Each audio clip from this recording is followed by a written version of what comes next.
Good evening. Welcome to the Sonoma-Marin County Fair. I'm your host, Julie Akins from Petaluma Community Access Television. And we're going to be here every night talking about some of the special things that go on here at this fair in Petaluma. My first guest is Tani Tosconi. She is the fair manager, and she'll be able to tell us some things about what goes on here at the fair. So Tani, welcome. Thank you very much. Welcome. Thanks for being here with us. Ah, well, thank you. I'm glad you could come by. So first of all, one of the things that I hear is a great selling point at the fair is 14 bucks gets you everything. Let's talk about that. I know very few fairs are structured the way we are. It's kind of the what I like to call the theme park structure, in the sense that when you pay gate admission, it includes the carnival, it includes all our concerts, all our stage acts, all our grounds acts, even includes the petting zoo. So, I mean, it's a great value, especially for families. You know, I think parents really enjoy it because they're not always reaching into their pocket to pay for one more ride or, you know, one more activity or something like that. So it's all inclusive. Great deal, I think. $14 for adults, $9 for children, which is 4 to 12 years old, and then under 4 is free. So great family deal for any family. And I saw some names on the marquee that were really familiar in terms of bands. Tell me about that. I know. Well, you know, tomorrow on Friday we'll be featuring Cheap Trick, which is a very popular band, especially for people around my age. And then Saturday night we have Abracadabra, which is a salute to ABBA. And then Sunday we're doing a music festival. It's a tribute band for Chicago and in Bad Company. So lots of really good entertainment. We also have Lucha Libre, the Hispanic wrestling, which is an additional $8 ticket, but that's going to be tonight at 9 o'clock. And then we have Destruction Derby on Sunday. Always sells out. Tons of people enjoy that event. And so that's a very popular tradition for Petaluma. And then, of course, Friday night is our Ugly Dog Contest. Tell me about that, because isn't that on Animal Planet and everywhere? It is, yes. Last year, Animal Planet produced a show about our Ugly Dog Contest, and it airs, I would say, once a week, I think, on Animal Planet, which is great for us, because we get a lot of great lovers of our event, just overseas and everywhere. You know, people just love that segment that they did for us. We're actually the World Championship Ugly Dog Competition, so we're known throughout. We've got dogs, I think, coming this year that we know of from about 6 or 7 different states. And it's wonderful because, you know, these dogs are so well loved by their owners. You couldn't ask for dogs that have more. I'd love to be one of these dogs, the comfort that they have. And they're just, you know, just so much personality in the dogs and the owners. It's a great event to see. Well, it's sort of a lighthearted thing. It's not as if anyone really thinks they're ugly, right? I know. And you know, these dogs have got such great personalities. I don't think anybody ever really thinks they're ugly. But, you know, it's a fun event. And we always have the contenders that have won in the past coming to try to keep their title. So it's quite a challenge for a lot of these people. I mean, it's quite a competition, so it's fun. How many dogs did you say enter? Well, we usually get about 17 to 20 dogs, you know, but it's amazing where they come from geographically. You know, we get maybe one out of Sonoma County. The rest are coming from, you know, New York or Florida. We have a couple that come from down around Santa Cruz area. So it's quite a well-known event, and I think it's helped put Petaluma on the map in a very fun, positive way. Oh, that's great. Yes. Well, you know why there's no Sonoma dogs, because everything in Sonoma County is beautiful. Exactly. So, you know, we'll have to get the beautiful dog. I know. I know. Another great part of our fair this year is speaking of Sonoma County, is our Sustainable Agriculture exhibit. We have an exhibit totally dedicated to eat healthy, shop local kind of thing. It's really focused on the quality foods that are grown right here in Sonoma-Marin County, grown and produced. And we have product sampling every day. Whole Foods is out there product sampling with us every day. We have Clover Stornetta, G&G Market. And it's just you know, we live in such a bountiful community, and it's just great to be part of that. And we're really showcasing that at the fair this year. That's fabulous. Where is that located on the grounds? That's actually in our community building. And then also in our Herzog Hall, we have a whole exhibit that's focused on our wine and grape production, because that's what our theme this year is Grape Expectations. So again, a lot of great interesting information about the tradition of growing grapes in Sonoma County and the kind of production we have in Sonoma County and Marin counties today. So. Isn't there also some sort of a wine contest? Yes, we do have a North of the Gate wine competition. Now the competition itself is actually happening next month, but we're featuring winning wines from our competition last year in our wine garden, which is a great place. It's beautiful over there, great little escape area. There's outdoor gardens that people have done in our community, and then we feature wine by the taste or wine by the glass, and wonderful sampling of wines. Now, are these more of the boutique wines, or are these going to be the large wineries from Sonoma? You know, our contest actually has wines from north of the gate, north of the Golden Gate. We have over 800 entries usually in our competition. Wow. So we're only featuring the medal award-winning wines. So we have wines from Sonoma County, Lake County, Mendocino, Napa. You know, it's quite a great way for somebody to taste wines without having to buy the whole bottle. You know. Oh yeah, and then they can make up their mind. Exactly. Right? Oh, try something they haven't tried. And then, of course, you have all the usual things. Do you have any special rides or anything like that this year? Well, you know, we always have a great array of rides for the young and the old out there and everything, so that's wonderful. We have a reptile exhibit, which is great. Of course, we have our livestock exhibit. We have the petting zoo. We have the John Deere tractor pulls, which kids just love. Yeah. It's wonderful. And, you know, we've got baby animals. I mean, I can't imagine a person not coming here and spending, you know, 8 hours, not even hitting a carnival ride. And then, of course, we've got a great carnival ride, 31 rides out there. Oh, is there that many? Yes, there's 31 rides for kiddies and adults, so it's a good experience. Oh, terrific. I just want to thank you so much for coming by. Really appreciate it. So make sure to come out to the Sonoma-Marin Fair. As you heard, there are incredible exhibits. Among them are the animal exhibits, and every year 4-H has a terrific showing here, and we are able to you know, see some of the things that they have, including, you know, all of the goats and the rabbits and bunnies and guinea pigs and you name it, they've got it. And it's just terrific to be able to come out and see that. And it's actually quite a hardy competition. In fact, you know, I have right now joining me a young man who is involved in some of the exhibits from 4-H. Now, what's your name again? Alexander. Hi, Alexander. How old are you? You're 9. Okay, so that puts you in the 3rd grade? Yeah, okay. So just look right at me and tell me a little bit about what you have here at the fair. Do you have an animal showing here? Yeah. Okay, well, tell me about your pet. Who's here with you? My pet is... Okay, what kind do you have? What are you showing? Do you? Roxy, and what is Roxy? A rabbit. Oh, okay. What kind of bunny is she? A turkey and he's a hollow lop. Oh, he's a lop-eared bunny. Now, are those the ones with like the big floppy ears like this? Yeah. Does he look like that? Is he black or is he white or both? Brown. Oh, he's brown. Oh, see, what did I thought they were all black or white. So that's good, okay. So now are you in 4-H? Yeah. Now, 4-H, that's just about animals, right? Or is there other stuff that you can do in 4-H besides animals? Other stuff that I can do in 4-H. Like what stuff do you do in 4-H? Photography and... Yeah? So, art, okay. Cooking. Really, you cook?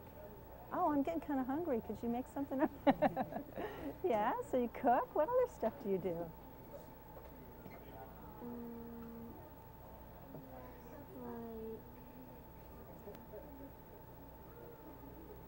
Well, you know what? It sounds like it's a lot of fun. Like you have a lot of great activities.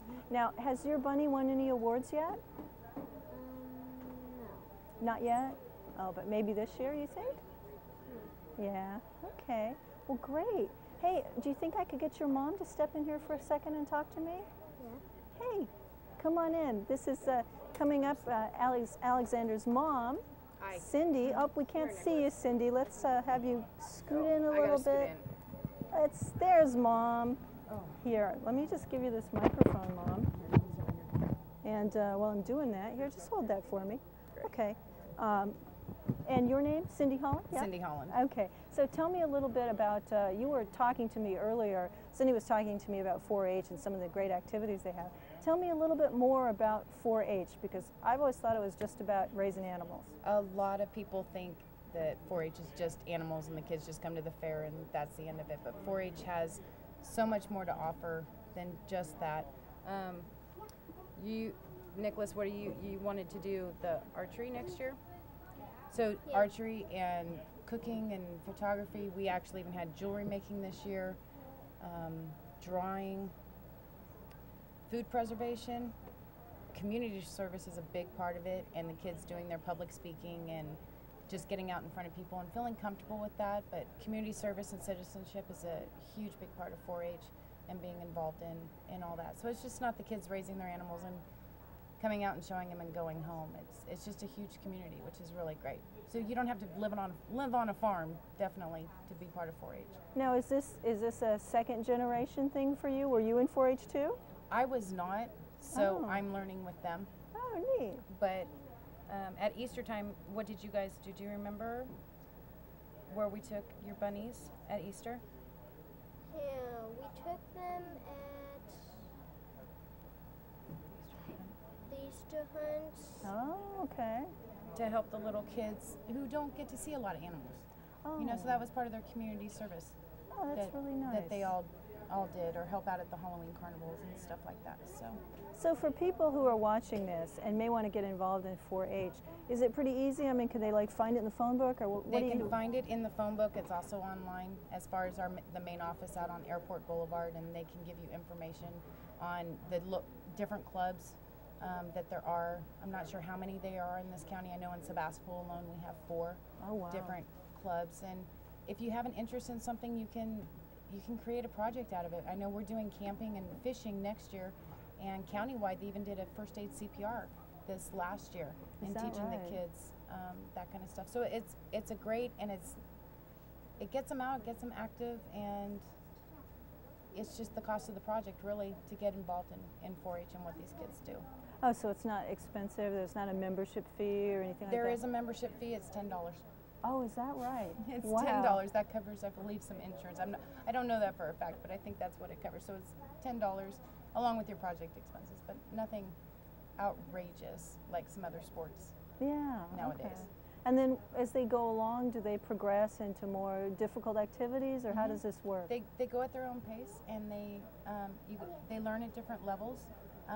Whatever they get to choose what they want to learn about, which is great, because we all like to learn what we all seek out what we want to know, Right. versus a dictated curriculum. So this is something that your kids then do in the summer primarily, is that right? Or No, this is year long. Oh, okay. August, our 4-H year goes actually July 1st through June 30th. Oh, So wow. there's meetings all year long. It's not just, there's something going. How many times a month do you think that we go to a meeting or meet up with other 4-H kids? Probably I don't know. about 3 times? Yeah. 3 times, 4 times? So you a can month. keep pretty busy as a family being involved in 4-H. Yes, but it keeps us not in front playing video games and stuff, so it's a lot of fun. So you would recommend it as a mom? I would totally recommend it, and it's taught them how to make waffles and pancakes in the morning, and I don't have to do it. So. Right there, that's a selling point right They there. read the recipe, have figured out how to make it themselves, and right? Yeah? Yeah, That's their favorite thing for them to make. So. beats toast and ketchup. I think that's what my kids made. So. Right. All right. Well, thank you guys so much for coming by and talking to us. Gosh, we really appreciate it. Thank you so much. All right. You have a good day. Okay. Well, wasn't that nice? We got to hear more about 4-H and about the activities that they do there, and that just shows that there's a lot more going on with 4-H and a lot more going on here at the Sonoma-Marin County Fair. As you can see, they're talking about the exhibits with the animals, but they're also talking about crafts and art and cooking and food preservation.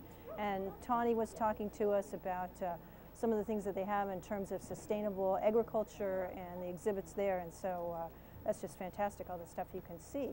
And we are joined with yet a couple more guests. Hi, ladies. How are you? Good. How are you? I'm doing well, thank you. Now, we have Megan. Megan, tell me, you were telling me earlier that you have all kinds of animals that you're showing here at the fair. Okay, so tell me a little bit, I don't know if we can hear you. Maybe you could hold on to that for me. So tell me a little bit, put that right up here. There you go, perfect. So tell me what animals you have here at the fair.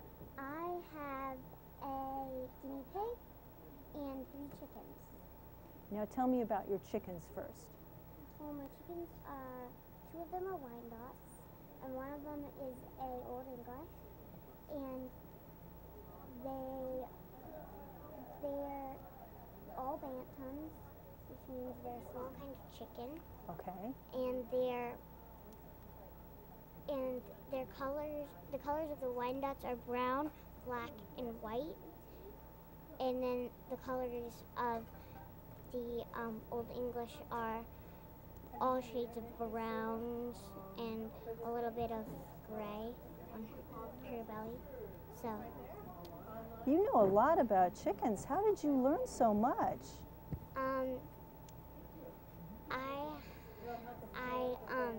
My mom taught me some, and then as I got more chickens, I learned about them. Yeah. Now, do Yeah, your they do. chickens lay eggs? Is that what they? Is that what? Yeah.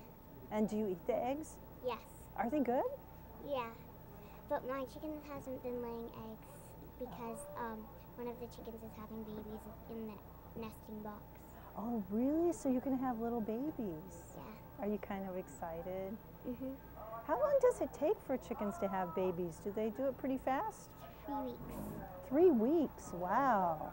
They must be really good at being mommies, huh? Yeah. And who else do you have showing at the fair? That's all. But I have other chickens at home Oh, you do. and other guinea pigs. Oh, well, tell me about the guinea pig who's here. Her name is Oreo, and she's black, and she's a silky. She's very soft, and she's gonna be shown tomorrow at 3, I think. Do you think she's nervous? Probably. Yeah. She got second place, right? She got second Yeah. place? Yeah? Oh, that's good. Now, how big is she? Is she a big guinea pig? She's about this big. Oh, yeah? Okay. Now, what do you do? What's your secret? How do you keep your animals from being frightened when they're at the fair? Well, you usually hold them a lot, get them used to people before they come, and then have lots of people around them and bring them places. And then when they come, they're really used to people. And just whenever your animals get really scared, then you want to just tell them it's okay and hold them tight and make sure that they're all right. And that works? Yeah, Oh, most of see, the time. that's really good advice. That probably would work for anybody, huh? Yeah. Now, what school do you go to? I go to St. Rita's Oh, you do. Where is that? in Fairfax. Oh, okay. Terrific. Well, you know, I hope your school sees this and they'll be really proud of you, huh? Yeah. Okay, well, thank you so much for talking to me. Let me talk to you a little bit. You are Ellie, Yep. and you were telling me earlier that you live in Point Reyes. Mm-hmm. So you've got a big ranch out there, right? Yeah. So is it like one of these like 100 herd of cattle, or I don't even know the language, but Yeah. you have, tell me about it. I don't know how many cows, but we do have a lot, and there's 60 acres, and it's on Highway 1 in Point Reyes, and my grandpa owns it, so Now, do you come to the fair every year? yeah, I have been since I was 6. Oh my gosh. So is this the only fair you come to, or do you do it? I'm doing Marin County this year, but I've never done it before, and this is the main fair I do. Now, when you say you do a fair, is it important for the ranch business to have your animals recognized at a fair, or do you just do it for fun? I think it is important to have the animals known, but Why? because it shows that there's still agriculture here and that there's still people who want to have animals. So it's more important, you think, in sort of a society way. In other words, you want people to understand that Sonoma County still is an agricultural community. Yeah. Okay, all right. I just wondered, was it important for the ranch at all? Like, does it help you to be a more successful I rancher? think it might if you're doing dairy or something and you want it to be promoted, but for me, I don't think it really matters. No, okay. Is it a lot of work? Because when I go Yeah. back there, I think, oh my gosh. It So, is. Tell me what I you still do. have to prepare my brother's goat for showmanship, but it takes, after this fair, you're going to be preparing for next year, so it takes a lot of time to do. What do you mean? What's involved in preparation? Feeding them, making sure they're healthy, and a week before the fair, you want to make sure your animals look good and their nails are trimmed and they're healthy. You know, I had a dairyman tell me one time about his cows, that he had one cow that had won a lot of prizes at the fair, and he swore that she knew it, that she was sort of a diva. Do you think the animals know when they're doing well? Yeah, I think they can definitely feel it. Really? 'Cause if you're nervous, then they become nervous. That's why you should stay calm. But if you feel like you're a winner, then they will, and they'll show it. Well, it also depends on the animal's personality. I know my brother's, it's my goat, but he's showing it. She has a lot of personality, and she's definitely a diva, but that's just her. Yeah, so she kind of walks a little taller and sort of has that way about her. Oh, that's really cute. Now, was she always like that, or just since? Ever since she was born. Now, what kind of goat is she again? La Mancha. And that's a. They're originally from Spain, and they have the short ears that look like aliens. So she's like a Spanish princess. Yes, you could say that. That's cute. Is she an older goat? Oh yeah. Yeah. She's, oh God, about 6 years old, 5 years old. Now, goats, do they, outside of milk, they're mostly just like pets, right? They just sort of run around. Pretty much. Yeah. Yeah. They're really fun to have. They have a lot of personality. Yeah. And they're very smart. Yeah. Okay, well, cool. Thank you so much for coming by. Is there anything else you want? Do you want to encourage other people who have animals to show? Oh, definitely. And not only animals, but you can do the still exhibits that they have. They have cooking and arts and crafts. Anyone who has arts and crafts should definitely enter them in the fair, because you get money and ribbons and you feel good. Oh, yeah? If you have animals, then you're not going to be afraid of them when you grow up. And you're going to learn how to take care of them. If you ever want to become something, you should have animals. Yeah. Oh, well, that's a really good point. You're right about that. Yeah, definitely join 4-H. Yeah, It'll help it's you. really fun. Well, good. Thank you so much, you Thank guys, you. for coming Yeah. by. I appreciate your advice about animals, and that was just great advice. If you're around animals and if you have them, when you grow up, you won't be afraid of them, and I think that's a good point to make. I also, want to encourage everybody when they come down to the fair, when you come down, make sure to come by the Tech Pavilion here at the Sonoma-Marin County Fair. That's where PCA TV is set up, and we're ready to talk to you, and you can tell your story too about what you're doing here at the fair and about agriculture, and it just is great to be able to come by and talk to us and share that with your friends here in the community. You know, as they were talking about, 4-H is a good opportunity for kids to learn things, and of course there are other things that you can learn here at the fair. Here at the Tech Pavilion, we've got all kinds of computers set up, and we're here doing television, and you can come by here and learn a little bit about the technology of television, and that's worth your time too. Joining us now is Freddie, and Freddie, we were just talking about your goat.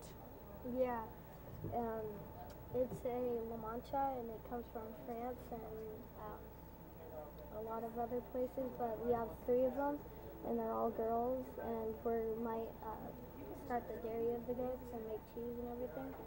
And I also have a rabbit that it's a mini Rex, and it's all black, so and I'm going to show it in this fair with the goat.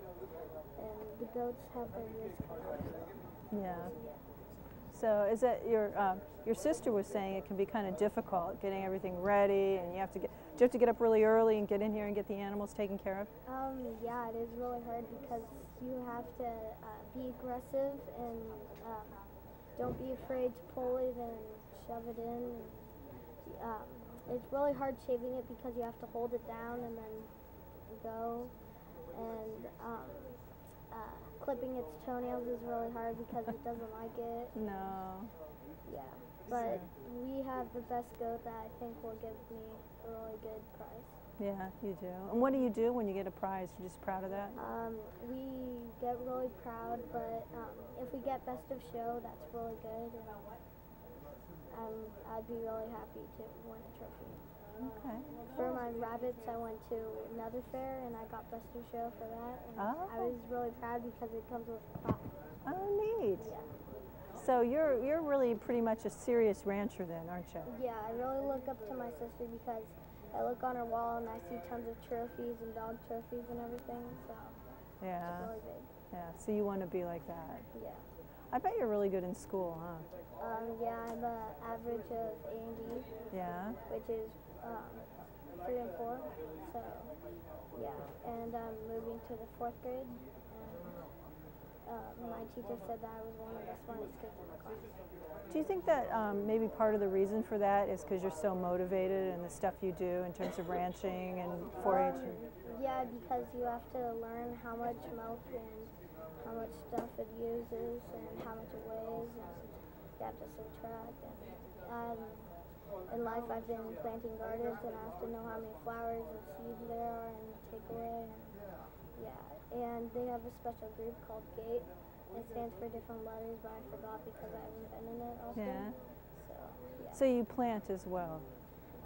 Yeah, I like gardening. It's really fun. Isn't it something else? The first, like right when your plant first takes off and you get those tomatoes and cucumbers, I just think that's the greatest. Isn't that the greatest? Yeah, at this fair, I just made tomato jam. Oh.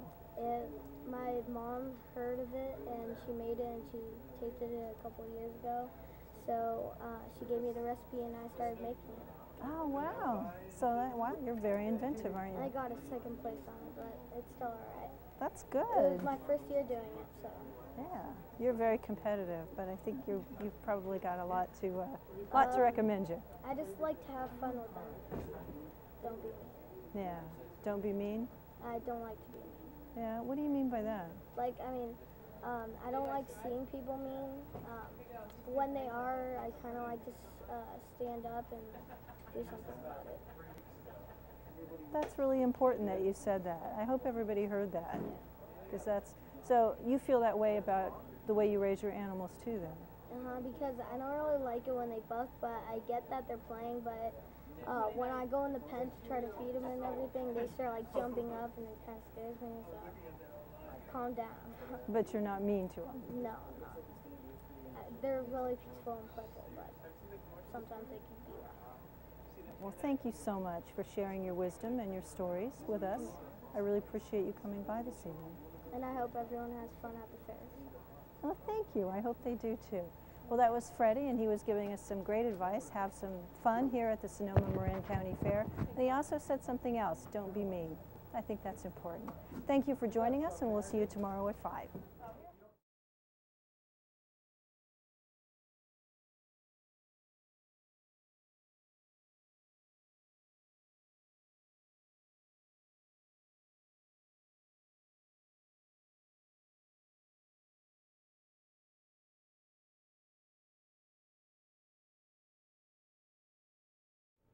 Good evening and welcome to the Sonoma-Marin County Fair here in Petaluma. I'm Julie Akins, your host, and we are Petaluma Community Access Television, and we are here talking about all things fair. For 14 bucks, you get in, it gets you everything, rides, exhibits, concerts, you name it. And I have a young guest with me now who is going to be performing here at the fair, a young singer and star in her own right. Hi, how are you? Very good. Tell me your name. Sophia Santana. Okay, Sophia, so tell me, what is your special talent here at the fair? I'm going to be singing and playing the piano, and I'm going to be singing Part of Your World from The Little Mermaid. Really? That sounds wonderful. Now, have you been singing for a long time? Well, I've been singing since, in the fair, I've been singing since last year. Really?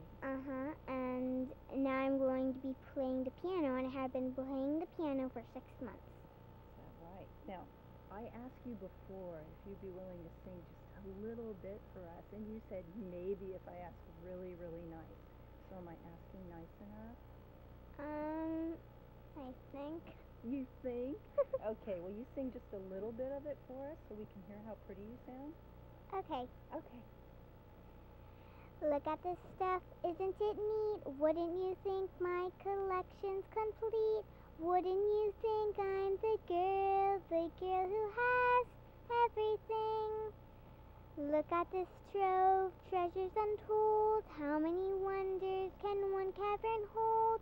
Looking around here you think, sure, she's got everything. I've got gadgets and gizmos aplenty. I've got who's its and what's its galore. You want the... Okay, I'll just stop. You're going to stop now? Gosh, wasn't that incredible? If there were people here who could clap, people at home right now, they're clapping. That was really nice. So you sing here. Tell me a little bit about what other stuff. You've been here all day at the fair. Is there a part of it that you really like? Yes. What part do you like the best? Baby animals, rides? What do you like? Well, I haven't gone on any rides. Okay. How about the baby animals? They good? They were really, really cute. Yeah, I know. Well, thank you so much for coming and performing for us. That is just fantastic. I appreciate it. Thank you. You're very welcome. See, now that's just an example of some of the things that you can see here at the fair and hear some young stars performing, and you absolutely want to make it down for that. Just a minute ago, we were how cute the baby animals are, and I happen to be joined by a young lady who has some beautiful animals here at the fair. Actually, one, a bunny. So tell me your name. Isabella. And Isabella, you have a bunny? Yeah. Tell me about your bunny. Well, she's a broken Polish, and she got second place in the class for showing today. And she likes to hop. Yeah. What kind of bunny is a broken Polish? I'm not real sure what that is. Can you describe her? She's one of the little kind of bunnies, and she's black, and then broken means that she kind of has spots on her. Oh, okay. Well, that's a much better definition than like she's broken and doesn't work. So she works. Yeah. So tell me, how long have you had this bunny? I've had her for 8 months, I think. Did you get her when she was just little? Yeah. Yeah. And is she your only pet? No, I actually have 2 dogs, 2 rabbits, including her, and I used to have a mouse and it died, and then I used to have a rabbit and it died, but then I have 4 chickens, 2 big ones, and 2 babies. Now, do you show all of these animals at the fair? No, just this bunny. Mm-hmm. Now, tell me, why did you pick this bunny to show? Well, Santa Claus gave her to me, and I just really wanted to do 4-H. And she's a really good show rabbit because she's not rambunctious, and she doesn't hop around when I'm showing her. Now, has she won any ribbons yet? She just got second. She just got second in the whole show of all the bunnies? Well, in the beginning one, not showmanship, it's just the class. Oh, wow. So you must be proud that she beat out those other bunnies, huh? Yeah. And you wanted to be in 4-H. Why is that? Well, because my cousin's been doing it for 8 years, and she does cows, sheep, horses, and I just thought it would be really fun. Oh, that's terrific. Is there any well, thank you so much for coming down and talking to us about your bunny. I really appreciate it. Thanks for coming by. You're welcome. Okay. See, now that's just another example of a young person being involved here at the fair and participating in 4-H. And we were really glad to be able to talk to her. You know, this fair has so much to offer. In addition to the baby animals and the other animal competitions, there's also some cooking that goes on here at the fair. And I'm joined with yet another guest who has some secrets maybe I can get out of him about the perfect macaroni and cheese. So show us this ribbon you've got. This is my first place ribbon that I won at the macaroni and cheese contest yesterday. Well, tell me about, I didn't even know there was a macaroni and cheese contest. Yeah. In my macaroni and cheese, there was smoky cheddar cheese, mozzarella cheese, and mild cheddar cheese. And how did you come up with that recipe? Well, I found one of the recipes in my cooking class in 4-H, so I kind of switched it around. I switched around a lot of stuff in it, so that's just how I did it. And do you actually come up with the how do you prepare it? Do you bake it? Do you cook it on? Yeah, I bake it. So kind of walk me through it. So how do you make it?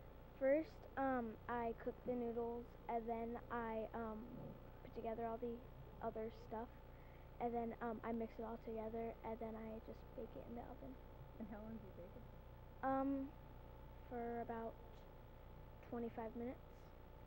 And why do you think it won? What's so great about it? Well, my dad likes it a lot, and like he eats it a lot. But I think I'm not sure why. Yeah, but you like it there. Do you actually make this around your house for your family and your friends as well? Yeah. Now, are you interested in cooking? Do you cook other stuff? Oh, you do. Yeah. Now, is this your favorite recipe, or do you have other stuff you do? This is definitely one of my top recipes. Yeah. Mhm. Cool. That's really neat. And you learned that through 4-H? Yeah. See, now, we were talking about this yesterday a little bit. 4-H has a lot more than just animals. I thought it was just about... Yeah. I've been in welding, cooking, rabbits, market lambs, and this is my first year in poultry. Oh, so you have some birds here as well. Yeah. And what are you showing in terms of birds? I have 2 Old English game bantam roosters that I showed yesterday. And how did they do? Well, they got 3rd and 4th place. So. Well, that's good, right? Yeah. Are you happy with that? Mhm. Now, how do you get ready for the fairs? Is it... Well, it takes a lot of work, especially because like you have to bathe them and get them all clean and like cut their nails and stuff like that. Do they like that? Are they like in a bubble bath, having a great time, or no? Well, they like being bathed, but not having their nails and beaks cut. Oh, okay. Does it hurt Yeah. them, or they just don't? No, they just squirm around a lot. Yeah. Yeah. Do you think they enjoy being at the fair, or no? I think they do because they get to be around other adults and other roosters. Oh, okay. Well, Yeah. terrific. Well, thank you so much for coming by, Thank and show us that ribbon one more time. That is one impressive ribbon. Are you going to hang that up in your room? Probably. Yeah, I don't blame you. I would too. Maybe next time you can bring by your macaroni and cheese and we'll Okay. just have a party.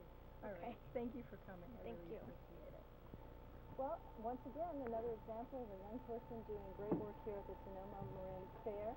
Something that you're definitely going to want to take a part in is checking out the cooking competitions. As you can see, there's some pretty good eats over there. And I'm joined with yet another guest. Hi, how are you? I'm good, thank you. Tell me your name. My name's Nicole. I really like to come to the fair because they have so many great activities and rides. So. Oh, well, cool. So how many years have you been coming to the fair? Ever since I think I was 4. My parents brought me here a while ago, pretty much as long as I can remember. Oh, wow. That's terrific. So what is your favorite ride then? I like all the rides. I really couldn't say which one I like the best. I really like too how they have animals and cooking and all those contests. I just think it's great that they do this. Now, do you participate in any of the contests? No, not yet. You know, I don't have any animals, or I don't cook very much for that matter, but I really like to come and watch other people so I can learn. Oh, well, that's really great. So did you try the macaroni and cheese we were just talking about? No, we just got here. Oh, okay. So you'll have to go over and check Yeah, I that will. out a little later. All right. Well, thank you so much for You're coming welcome. in to chat. I appreciate it. Thank you. And coming next, we are going to have a new thing. I think it's new here at the Sonoma-Marin County Fair, and that is the reptile exhibit. And joining me now is someone who has something rather impressive to show us. Hello. Hi. How are you? Not too bad. So what have you here? Well, I'm John, and I'm from Brad's World Reptiles in Corvallis, Oregon. And with me today, I've brought Love, a Colombian red-tailed boa. Yeah? And she's one of the big stars at our attraction at the exhibit center today. Oh, my goodness. Now, did I misspeak? Is this a new thing here at the fair, or have you come every year? No, actually, we've been here for about, I'm not sure how many years, but it's been a few. Oh, well, I apologize. I'm glad that you're here. So, why did you choose this particular reptile? Well, this one here I chose because she is so big and she is so beautiful, but she also has a wonderful history behind her. She was given to us by a little girl who raised a snake by hand from a hatchling, and the snake actually was raised as a pet snake, and it slept in bed with this little girl every night, and it's actually one of the nicest animals I've ever encountered. So, Love is she's really touched a lot of hearts today. So. Now, did you give her that name, or did she come with it? The little girl gave her that name. Oh my goodness, I did not know. So tell me how you. I'm just such a neophyte. I'm sorry. I'm just kind of bedazzled by this snake. I'm losing my train of thought. How can you tell the personality of a snake? Basically by spending time with them. Lots of different species have lots of different personalities, and then lots of different individuals have different personalities, and over time you're just able to kind of get a general idea of how they're going to treat you and whatnot, but they still throw some surprises at you every once in a while. Now, if this snake wasn't love, could she have the possibility of being a dangerous animal? Potentially, yes. If you don't know how to handle them right, and if you don't treat them right, then they have the potential to be dangerous and defend themselves as necessary. But like I say, with enough training, both with handler and animal, you can really handle very large animals very safely. Now, how did you get into this business, and in a minute I'm going to want you to tell me how to handle a snake like this. How did All you right. get involved in snakes? Well, I'm a biology major up at the Oregon State University up in Corvallis, and I've had a long-term interest in doing animal management, and Brad's is a huge potential stepping stone for that. And I found out about him, and I called him up, and he was really happy to have me jump on board, so I've been at it ever since. So you come to it with a scientific interest then, primarily. Yeah. And has this always been the case for you? Mostly, yeah, for the most part. So tell me a little bit about how you learned to handle a snake like this, and how can you tell their preferences? Well, as with most snakes, you do want to have a lot of support on them. You don't want to put too much pressure on any one point. Okay. And you also want to try to avoid sensitive spots like the head and face. Oh, okay. But aside from that, especially with this one, it'd be pretty nice to just kind of drape her across you. And like we've been doing photos all day with kids and whatnot. Oh, And so if you'd actually, drape her across me. yeah, Okay. if you'd like to. Oh boy. Sure, no problem. Okay. Okay, sure. We're doing all right. I'm doing okay. What do I do here? Do I touch this part of the snake? Yeah. She's like, is she okay? I think she's doing all right. Okay. So we can just. She's looking at me like, She'll look at you, but she'll be okay. Okay. She doesn't. Does she sense fear like dogs or? No. Okay. Not really. Hello. Hello. How are you, my dear? She doesn't want to come all the way across me, I No, guess. that's all right. We can just pull her like Okay. this.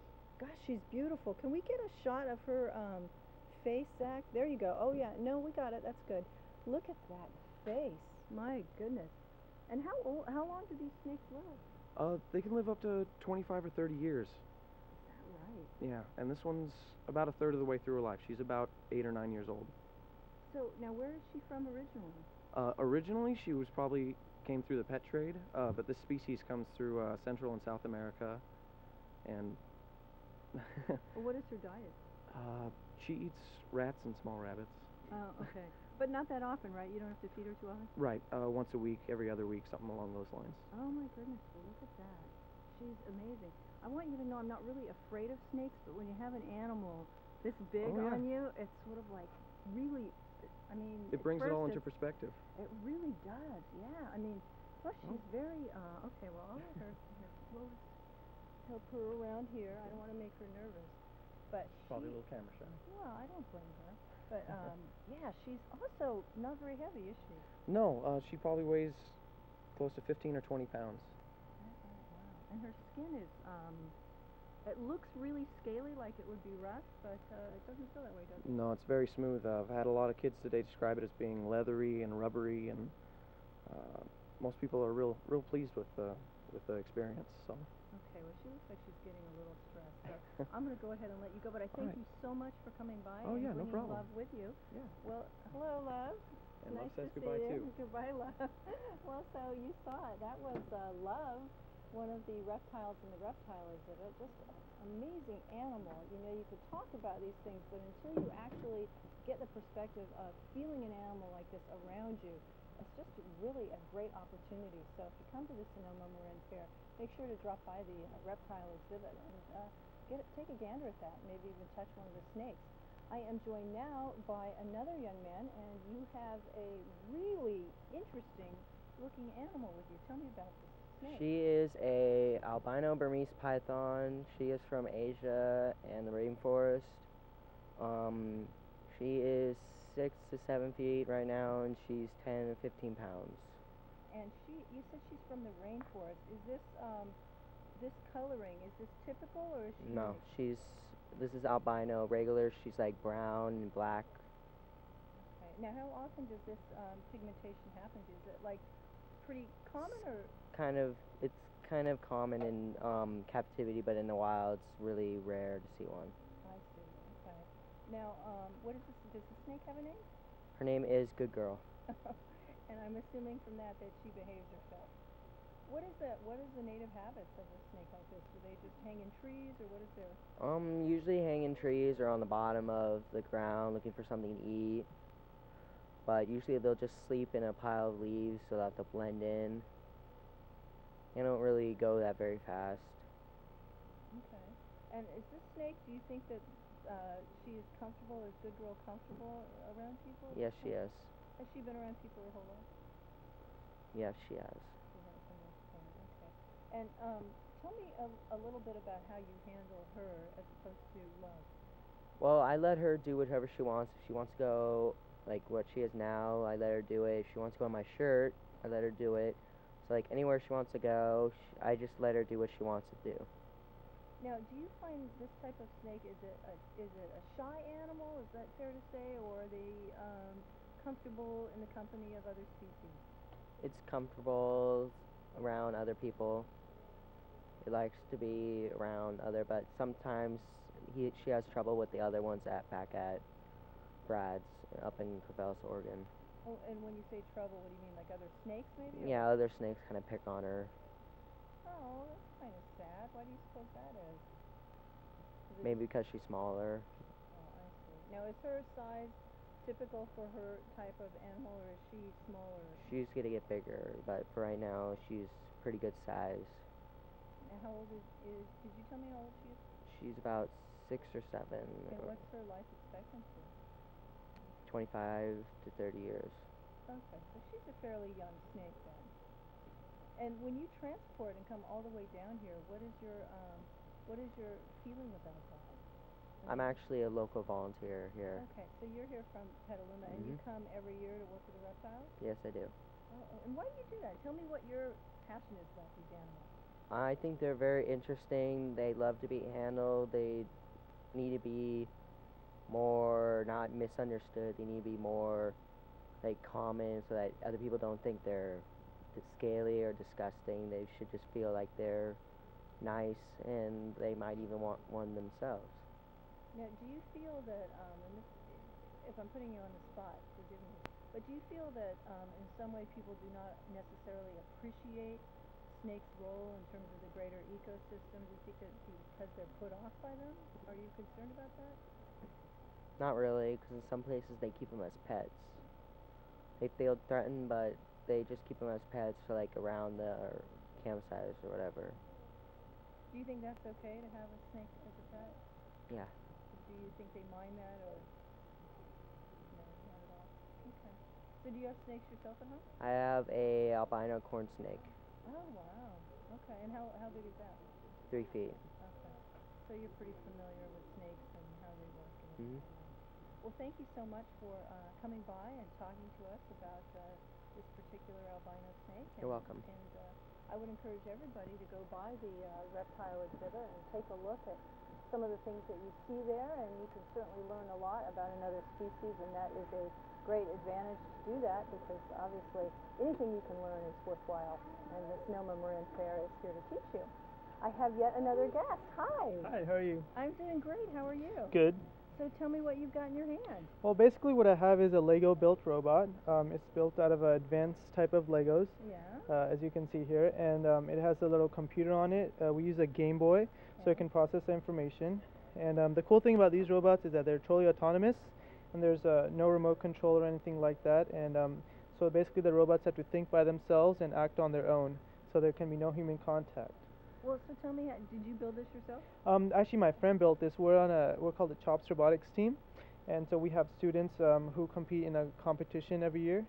And so there's a game board, and you compete against schools, from Northern California, and whoever can get the most amount of points wins the game, basically. And my friend built this one, and it's cool because it has an extending claw that can. Bring it up a little bit. Okay. That can move all the way out like this. Okay. And so the purpose of this robot is to actually push the opponent's pieces so they can't score points. So, and you can build various types of robots to do many different things. Now, tell me, can you turn it on and show me what it does, or is it not? Well, this one actually doesn't have a program on it. We're still in the process of building it. But these robots, they have many different sensors. There's a camera sensor. There's touch sensors, as this one has up front here. There's sonar, there's light sensors. So there's many possibilities of doing different things with these robots. Now, what school are you from? I'm from LCL in high school. Okay. Yeah. So you're interested in robotics. Right. Tell me what you think the greater purpose of robotics. I've seen shows that say it's the future. Well, yeah, I mean, exactly. As time moves on, I think the whole world is going to kind of look to robotics as like newer and newer technology builds. We can already see it in new types of cars that have computers on them that can think on their own and kind of thing. Personally, I get inspiration because I want to work with NASA someday, and so this is like a great training ground for me to get experience, because they're doing what we're doing but at a more advanced level. They send robots out to space and stuff to research and to find out information about other planets and to get information about our planets as well. So it's kind of helping the greater good of humanity to research and learn more about various subjects. Well, that's a fascinating reason. Do you feel that robotics in any way are threatening jobs down the road? Or what about that argument? Actually, I look at the other way. I think they're creating jobs. I mean, it's not like a robot. A robot is only doing what a human tells it to do. Like even these robots, we have to program them using laptops, and we have to tell them how to think. So a robot can't do more than what a human knows. So you still have to have that research behind it. You still have to have people, like working so you can develop new technology. So I think it's helping us be more efficient, because a robot can do one thing quickly and efficiently many times. So you don't have to have a human sitting there doing it. You can just have a robot to do that kind of stuff. When did you become interested in robotics? Well, I actually joined my high school robotics team down at LCL in high school when I was a freshman. I had heard about it, over the intercom, and I just seemed interested in it. And it turned out really, a really cool thing, and I just couldn't stay away from it. Well, it seems like it must be a passion, because just even an object like this, and you're still working on it, Right. I look at how complex that is.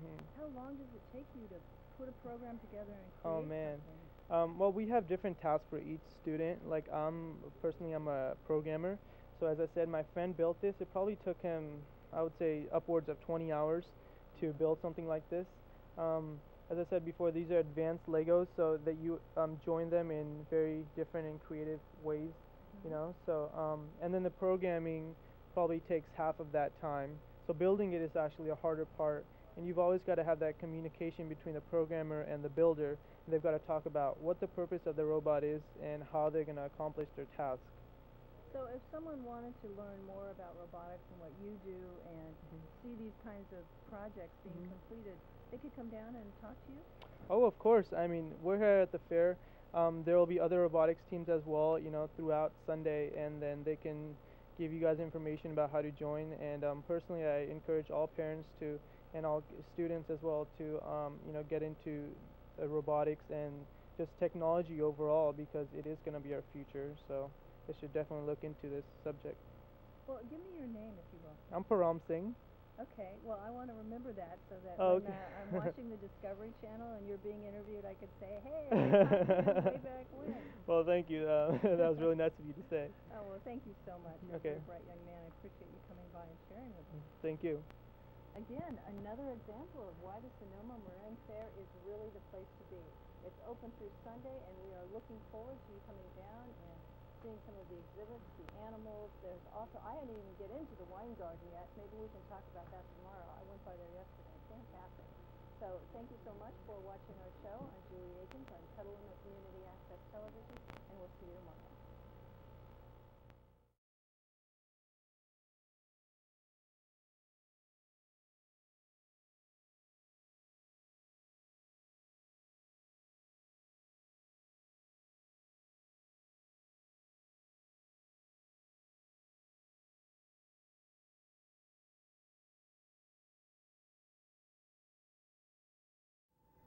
Good evening and welcome to the Sonoma-Marin Fair here in Petaluma at the Petaluma Fairgrounds. I'm Julie Akins, your host, and you're watching Petaluma Community Access Television. Thank you for joining us. Tonight we have a real good group of guests, and our first one joining us is going to talk about electric cars, not the fact that they will be coming, but the fact that they're already here. Thank you so much for joining us. Thank you, Julie. So tell me a little bit about electric cars. You said they're already here. Explain. Well, there's a movie out called Who Killed the Electric Car, which some people may have seen. It's readily available on DVD. It tells the story of the GM electric car back in the 90s, which was a luxury car anybody could lease that made it out on the waiting list for GM. But it was the technology was here at that time. In late 1999, GM came and got all their cars, including mine, and crushed them because California's electric car mandates were gutted, and they knew they were being gutted, so they said, let's pull these cars off the road so that nobody will know how good they were. I had almost hospitalized depression symptoms with my car gone, you know, so I searched around for an electric car. And I happened to meet a very nice man named Steve Heckeroth at Earth Day 2000. He said, well, I happen to have a Type 3 Karmann Ghia, Volkswagen Karmann Ghia, that I've just converted to an electric car, and I'll sell it to you. I've had the car for 7 years. It goes for about 50 miles per charge. After that 50 miles, you need to plug it in, and it takes about 2.5 or 3 hours. You can go another 50 miles. Really? So you can go on the highway, no problem. How fast does it go? 60 or 70. Now, does it go as well up hills? I mean, is there any downside to this in terms of the driving of this vehicle? The downside is if you like stopping at gas stations and paying the high prices, you won't be able to do that anymore. Every once in a while I stop at a gas station when I want to clean my windshield. But no, uphill, it's a little slower, but certainly no worse than sort of a lower end electric motor car. Now, clearly, with global warming, and I think everyone acknowledges that in this day and age, and trying to get off dependency from fossil fuels, it would sound like a really good idea. Is there any environmental downside in terms of what it does to the power grid or anything of this nature that you're pondering as you drive your electric car? Fortunately, my wife and I installed solar panels 2 years ago. We installed enough solar panels to take care of the car's needs as well as our house. So there's no, for us, there's no downside whatsoever. There's no pollution at any source, including the power company. However, if you're not lucky enough to do that, even with the dirtiest coal-fired power company, it's still 90% less polluting than a gas-powered car. Now, given the fact that you said you bought this car and it was already converted, can I assume then that it's relatively, well, is it easy to convert your vehicle? My partner here at the fair, Bob Martin, does conversions. He says it costs between $8,000 and $10,000 to reconvert any car to batteries, and it's very straightforward. There's a kit that he uses to do the conversion, so it's not rocket science. Really? No. $8,000 to $10,000 for any car, but the best thing to do is to pick one of the cars that the North Bay Electric Auto Association recommends, and they're usually lighter cars. Cars with light bodies that have lots of room in them, because that room is going to be used for the batteries. Oh, I see. Okay, so then now how many batteries does it take? Well, normally they used to be done with 16 6-volt golf car batteries. Now many of them are 24. Mine's 24, and that enables it to get good freeway speeds. So you've got this electric car, it's available. Do you see in the future a lot of people taking advantage of this opportunity? I would be very sorry for them if they did not. It's a joy to ride in a car and to drive a car that makes no noise, no pollution, and doesn't have to stop at gas stations, has very little maintenance of any sort because it's the engine is about as complicated as a lawnmower engine. What about that in terms of finding a mechanic who will work on a vehicle? Is that a difficult issue, or? No, there are many very enthusiastic and very smart people here in Sonoma County who are willing to do the conversions. Really? And once they do the conversion, are these the same people who will, for instance, work on your vehicle at that point forward? Not always. There's a garage, an electric car garage called Thunderstruck Motors in Santa Rosa. They're the people who really do the maintenance. I see. Okay, well that is amazing. Thank you so much for sharing your story with us. And oh, one quick question just before we wrap up. Can you tell if people are interested in converting their vehicle, is there someplace they can go for information on this? I would do the Google search on North Bay Electric Auto Association. Just do a Google search, you'll get to their site. There's all the information on that site where to go to find out about the conversions. All right. Thank you so much for coming by. I greatly appreciate it. My pleasure. All right. Well, you just heard about it. Electric cars available in the North Bay and apparently aplenty. You know, as we continue on with our show tonight, we're also going to be talking about another important element in the environment, and that's sustainable agriculture and sustainable farming and buying. So right now we have a guest who can talk to us about that. Hi, welcome. My name is Hector Alvarez. Yes? And I do honey. I'm a beekeeper here in Sonoma County. Okay. And tell me a little bit about your honey operation. My honey, I really base here in Sonoma County, so I raise bees all over Sonoma County. The main farm is in Fulton. That's what my place is. But I keep bees all over in this area because it's help the farmers to pollinate the crops by having the bees in different areas. And also that we produce, by doing that way, I get different types of honeys. Now, I've heard a lot of good things about local honey, one of them being, you know, some people suffer from severe allergies every spring. Tell me about how your honey helps with that. The honey, the way I do it, that's why I mentioned we place beehives in different areas. The idea is so they can have, people ask me for honey, for example, Petaluma honey, so I had a Petaluma honey, and especially wildflower honey. It helps to build immunity in the body. It's made from different wildflowers in the area. And it's by the way I do it is very natural raw honey. That's why they need local. The closer they can get it from the area is and raw, so it helps to build immunity faster. And by eating it, not only the honey, but bee pollen is one thing that's very good for that. Now, explain to me how you go about being a bee farmer. Do you have like a lot of different nests out, or explain how it works? Yeah, basically I'm a two-generation beekeeper. My father used to raise bees, and I learned from him.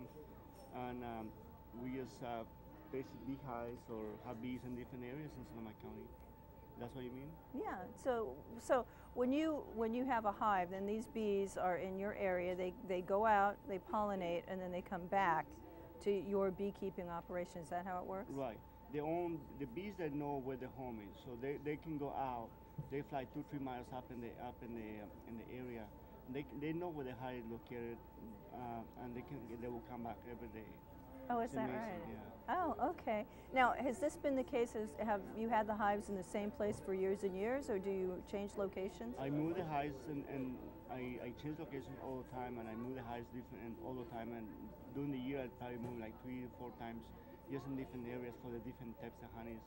Like in the year, I put them in the eucalyptus area, wildflowers, and then I move some to the blackberry bushes, and then some to the star thistle, lavender fields. Right now, I got some producing lavender honey in Hillsburg, and then some they will be moved soon to the star thistle, and some they're still in the eucalyptus area. So, all depends on the time of the year and the type of flowers they're blooming out there in Sonoma County.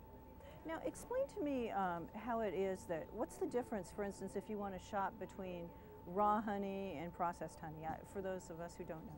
A lot of people, good question. A lot of people don't know what is raw honey and what is processed honey. Basically, what you get in the store, a lot of times in some of the stores, they carry processed honey. Processed honey means it's honey they process so much, they filter it, they warm it, and they kill the honey. So by warming the honey up, and they filter it in the very fine filters, they kill the raw part. And they filter all the good stuff out of the honey. And so basically they leave a really sweet nectar. And how the people know if it's processed or raw is by, if the jar is liquid, the honey is liquid in the jar all the time, that means it's processed or it's being heated somehow. And by heating it, they kill the raw part and they crystallize. Oh. And any jar you see is crystallized, especially in the wintertime. The cold weather will make any raw honey crystallize. And that's how some people can tell. And also the flavor. When you open the jar, you can tell when it's very raw, straight from the hives to you. And the raw honey is what helps you if you have an issue with allergies. Exactly, and you have to make sure when you buy it, it's very local and raw. If it's processed, basically they take all the enzymes, the honey, the enemies that will it's good for your body to keep the allergies away. Okay, well thank you so much for sharing your information. That's great health information. Thanks for coming by. Thank you. Well, you just heard that. That was a little bit of information about local honey and the value in that, and raw honey in particular. That's very important to know about that because you're obviously going to want to do something about the allergy season. I know some people really suffer. So that's more information you can get here at the Sonoma-Marin Fair. Just go by the booth and you can learn more about raw honey. Now I'm also joined with somebody who can tell us all about sustainable agriculture. Now you are from the Grindstone Bakery? Yes, Grindstone Bakery in Santa Rosa. So tell me a little bit about your bakery and your whole grain bread. Well, we call our bakery one of the very few that makes really, truly whole grain breads. And the reason for that is very simple. We start, that's the reason our name is Grindstone. We start by grinding. We buy the whole grains. We don't purchase any flour. We buy the grains directly from the farmers. We stone grind the whole grains at the bakery, and immediately that flour that has been just milled is transformed in a living dough by the addition of certain specific cultures of lactic acid bacteria that we use specific for each type of bread. Normally in industrially produced breads, the flours are milled in industrial mills, and these mills are just separating different streams when they grind the grains, the bran, the germ, the white flour that is mostly used. And then what they call whole grain is just a recombination of the bran and the white flour. The germ, which is rich in antioxidants and vitamins and oils, is never added back because it goes rancid, it's oil. Oh. So it would have then to be refrigerated. But because we stone grind the flour right there at the bakery and immediately make the dough and immediately ferment it and then bake it in a wood fire brick oven. That's why we are the only sustainable bakery, because we don't use any energy. We call it, we use human energy. We call it GMO free and PG&E free because we use wood fire from sustainable grown almond trees, and we use our hands. We don't, everything is done by hand. So we're really a sustainable bakery. That's phenomenal. So you don't use any power whatsoever? Nothing? Nothing, just our hands and the wood fire. And where do you get your grains? They're probably not local, right? No, unfortunately. We try to use every other ingredient, as many local ingredients as we can. Unfortunately, grains were grown in the old times in California, but no longer now. So it's very rare to find somebody growing grains, especially because we don't use wheat. We use all alternative grains, ancient grains like spelt. We use a lot of rye. We use oats, barley, quinoa, millet, all alternatives to wheat. And why is that? Well, the problem with the modern industrial wheat is that it has been hybridized, transformed along the last 100 years to accommodate it to the industrial production of breads. So that means that the industrial production of bread, they have this fast-acting yeast that the bread rises very fast, so they need a lot of gluten to hold the bubbles that are formed. So our breads are really very dense. They're not, these airy, fluffy loaves that you find in the grocery store most of the time, because we don't use any yeast. And the consequence of that is that gluten is very, very high in this modern day wheat. And gluten is a protein that is toxic to many people. Oh. There is what they call there is like an epidemic, it's like an overdose in gluten. Gluten is present in every food for humans because it's so, and there are many modern diseases that have been associated with overconsumption of gluten. So we have to be careful about that. And that's the reason we don't use any wheat in our breads. I see. Now, how did you learn? Is this a first generation passion for you? You're clearly passionate. How did you learn all of this? Well, my father was a partner at a flour mill, so I learned from early childhood. I was going with him to the mill, so I learned how to. Unfortunately, he was producing industrial flours, so I learned how that was done at that time. And then I had the opportunity to do it differently and in a way that I truly believe is healthy and sustainable, different from what he was doing. I studied chemistry and just. And this is how it came together for you. Yeah. When you say sustainable, just so we can kind of define that, because it's almost as if it's become a buzz phrase. Oh, sustainable, this is sustainable, that is sustainable. Specifically, what does that really mean? Well, all our human activities, there's no way of preventing doing some damage to the environment.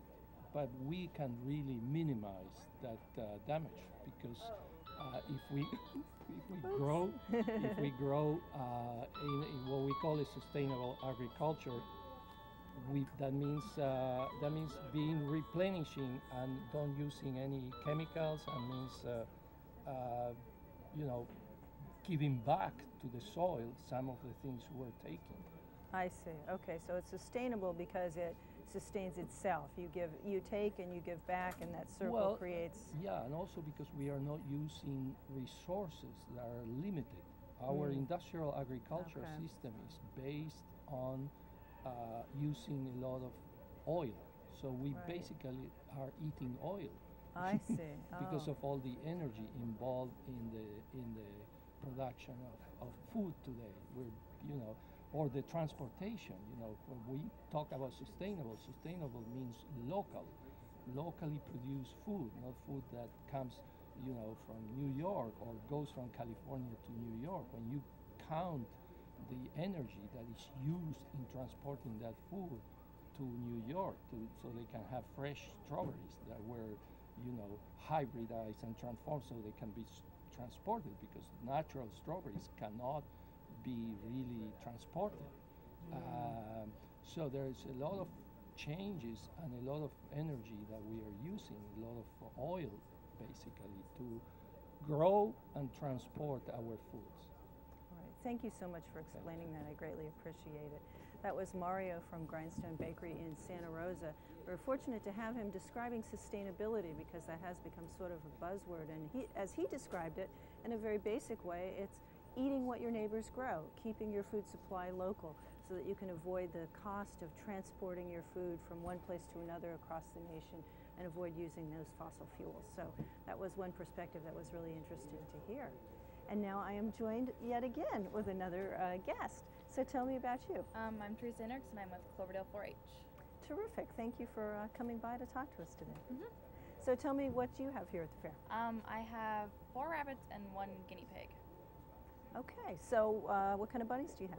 I have 1 Havana and 3 standard chinchillas. They look kind of like the animal chinchilla, and my Havana is gray. Okay. And why did you decide to grow bunnies and show them? Well, I got started when my sister had them, and I just thought, oh, this seems really fun, so I decided to get them too. Yeah. And what is it like raising a rabbit? I mean, well, first of all, do you need any special equipment to create a rabbit habitat? You need a cage that's about 24 inches by 24 inches with wire bottom and tops, because, rabbits are prey, so things like to get in there. So if it's nice and small, things can't get in there. That's about it, and a water bottle and like a cup for food.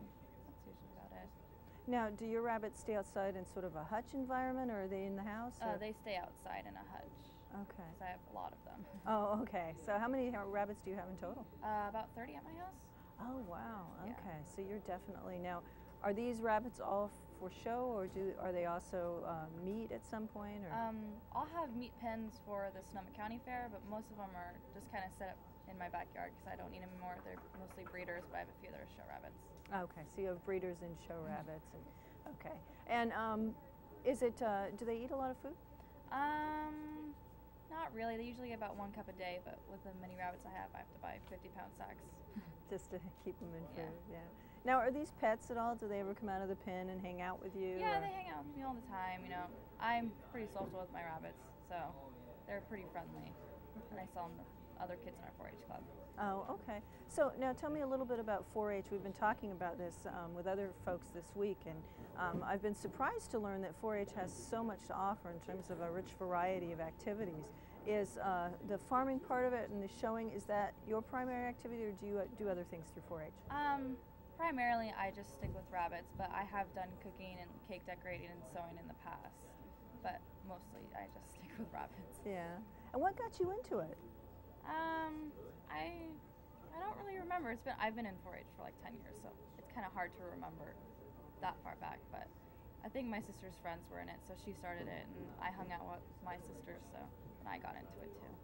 Now, where you live, it sounds like obviously you have enough land to be able to have these kind of rabbits. Do you and your family grow anything else besides the bunnies and the guinea pig? Well, we live in town, so my mom has a small little vegetable garden, but that's about it. Yeah. And the guinea pig, that's not obviously a farm animal, right? No. He lives in my room. He lives in your room, okay. And are they difficult to raise at all? No, they're really easy. You just have to make sure that they eat enough vitamin C, because that's the one vitamin that they don't produce. Oh, I see. Okay. And you just, have any of your bunnies won any prizes yet? They didn't do so well at the fair this year because they're young and they have kind of bad fur right now. Oh, okay. So it's all about how they look, huh? It's Yeah. a beauty contest, is it? Yeah. Yeah. Okay. So you bring them back next year and see how they do. Yeah. All right. Well, thank you so much for stopping by. I Thank appreciate you. you talking to us. There you go. So a little bit of information about 4-H, and you see once again that here we have a person who's a teenager and is involved in 4-H, and it just goes to show how very helpful that can be. And as you can see, someone has just sat down next to me. Hi, how are you? I'm good. How are you? I'm doing well. So tell me about yourself and what you're doing. Well, my name is Greg Pickle. I'm the general manager for installation and maintenance in this area for Sonoma-Marin counties. And we're just here to promote the fair and the IT building that's going on here today. Oh, okay. So you're from AT&T? Yes. Okay, great, terrific. Now, this tech pavilion that we're in has a lot of different opportunities in it. You know, I noticed some kids are playing video games, some people are going online. Is this something that in your experience, you've participated in before at Sonoma-Marin Fair? No, this is a first for us, providing high-speed internet access for all the computers that you see here in the building. So it's a partnership with the county, and through our external affairs organization, we've decided to come out here and help out. Oh, that's terrific. Do you feel like having a high-speed internet at the fair, you know, there are those people, in fact, I've had people coming through the tech pavilion saying, what, you know, the whole point of the fair is to disconnect kids from electronics. So how would you answer that sort of criticism? Well, the reality of it is it's part of the youth culture, right? I mean, it's part of all of the younger generation's everyday life. And so to not provide that at the fair is kind of a disservice. It really is an attraction for most of our youth today, and it's a wave of the future. So people that are going to be left behind from the internet and the access and the content and the information it provides are going to be left behind. And so while it's a great avenue to come out and see the traditional flowers and animals and stuff, this is actually a big portion of their culture, and so something that we should provide. And it's a way for, I suppose, kids who don't have a lot of access to the internet, although there probably aren't that many, but this gives them another opportunity. It really gives them a good comparison against a lot of the dial-up that's still out there today. If you've ever suffered through dial-up and then gone to high-speed internet access, you realize you'll never go back, and so that's another reason that we're providing it out here. Well, that makes some sense. Okay, I know we really can't talk about products here at PCA because we got to be careful, but Yes. I can't control myself. I got to ask about one It's small coming. thing. I just got to know about this iPod phone. Oh, yeah, my the iPhone. goodness. Yeah, absolutely. The hugest buzz. In fact, I was talking to your assistant earlier. It may revolutionize the way even AT&T does business today. So it's really got us thinking about our infrastructure and products and applications that we provide off that infrastructure, and combining the wireless and the wireline infrastructure into one seamless network. Well, because I guess it does everything except television, right?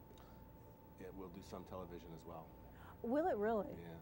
So, I mean, explain how that's going to work, because I understand wireless internet, and I understand, but I don't understand the music, because, you know, I've got an iPod, which I never thought I'd get, but I didn't even understand it. I got this iPod for my son, and I said, what what's the point? 1,000 songs, who has time to download it? Why would Right. I listen to it?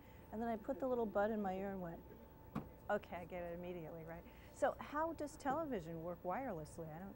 It's the same thing. It's just like you would download the songs into your iPod, you'll download the video into your iPhone. Oh, okay. So it'd be like video on demand. So Yeah. if you went to a website that had that, but Well, you're it's not also getting got- live it's also- television. you can. It's got a Wi-Fi application as well. So you've heard a little bit about Wi-Fi and WiMAX. Yeah. And so there's going to be some limited content that you can access via your wireless application right over your phone. Oh, is that right? It's really more than a phone. It's a lot more than a phone. Well, it sounds like it. Well, what about, is there a day when people will be able to, because, you know, most television stations, most broadcasters, you know, upload everything to a satellite, right? So would there be a time where with your phone you could actually pull signals down from a satellite onto your phone, or no? Yes. Yes. It's not in this phone, but. It's very well could be in this phone. Oh my gosh. So there's basically nothing this thing can't do but wash your car. It might even do that in the future. Possibly. Well, then I'm At least definitely give you a getting it. picture of your car when it was washed, right? So, Okay, well that would be good. If it washes my car and vacuums, Yeah, I'm there you getting go. it for sure. Okay, well I know I wasn't supposed to talk about that, but I couldn't resist. I mean, everybody's talking about it's coming. it's the biggest product that's come out probably in the last decade. Is that right? And what we've been told is that no matter how high your expectations are, they're not high enough. Really? Yeah. Wow. But it's already been developed, right? I mean, It is. Okay. Now, have you seen it? Have you gotten the sneak preview? I have not gotten my hands on one yet. Really? Okay, so you're going to be surprised with the rest of us. Oh, absolutely. Okay, interesting. Okay. Well, is there anything else in terms of technology to come? I mean, that's certainly the thing we've all heard about, but you know, is there going to be some sort of new piece of technology that will knock our socks off? I don't know about new technology conversion. Our UVerse product is going to do a lot of conversion between an IP backbone and, you know, video and data content as you see it today is going to continue to be revolutionized. Explain that to me a little bit, because I'm like, you just lost me when you said IP backbone. I went, okay, I don't. So Internet Protocol, which is what all of your computers tend to run over today. Uh-huh. Well, I don't even know how far back to go. It's just, it revolutionizes the way networks like ours work. So it allows us to put just unlimited amount of traffic over the infrastructure without any wait time. So anything that you experienced as delays before, I don't know. Okay. I can date myself and talk about party lines and those kind of things. Oh yeah, yeah. I remember when my home phone had a TH in it when I would tell people. Exactly. So I'm going back. Yeah. It just changes the entire way that you think and do life. I mean, not just business, but social, and it changes dramatically everything that you're kind of accustomed to today. Well, you know, I actually heard something kind of weird the other day about internet and text messaging, and you know, because I have a couple of teenagers, and I watch how they are, and they text message and are online constantly and updating MySpace and all of that stuff. And I read a study the other day that said actually it's not the worst thing, because a lot of these kids are reading and writing and going back to reading a lot of content online and writing and getting those skills, you know, improved, because if you want to communicate a message, there's only so many acronyms that are going to really work for you. After a while, you have to actually be able to express through writing. Have you heard about that? What's your thoughts? Well, just the expansion of the information content that's available to our children today compared to what was available for us when we were children. Most of our information was the old Encyclopedia Britannica or the library. Yeah. Today they can access 1,000-fold that content over the internet, and so it really becomes more specific to what they're interested in. So wherever their interest takes them, they can go and find information and content about that subject, which I think revolutionizes it for you not being directed so much as to what you're going to discover and what you want to involve yourself in life. It's unlimited for our children. Yeah, you're right, because growing up I couldn't have imagined a time where I needed anything more than the library, but I look and, you know, Googling's a verb at my house too, you know. If I need to look something up, it's just from a recipe to whatever suits your fancy, right? That's true. Well, my kid pulls down guitar tabs, you know, and plays from that, and it's just really been convenient for us. So, well, anyway, thank you so much for coming by and giving us a little sneak peek on all the amazing things coming up. Appreciate it. My pleasure. Thank you very much. All right, thank you. Well, that's it for us at the Sonoma-Marin County Fair. I'm Julie Akins, and you've been watching Petaluma Community Access Television. Join us again tomorrow at 5. Good night.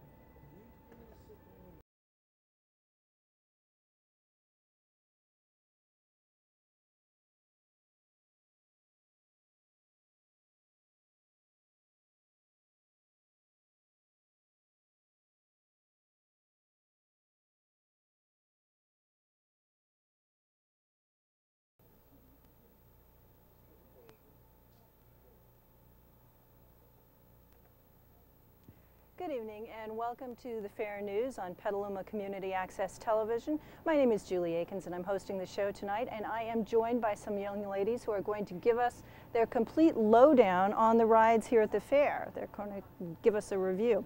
So ladies, you took some rides. Give me from a scale of 1 to 10, the best one being a 10. What's the best ride at the fair? Well, probably the best ride would be Wipeout. It was a lot of fun and my favorite ride, and we decided on a 9 out of a 10, so that was our favorite ride, Wipeout. Why was that ride so cool? What's so great about it? It was really fun because it was a fast, exciting ride. It wasn't really scary because it didn't go upside down, but it was fun. And nobody got sick on that ride? No. That's a huge qualifier. Nobody wants to get sick. That's really gross. Okay, so a 1. Did you find any rides that were unfortunately a 1 rating?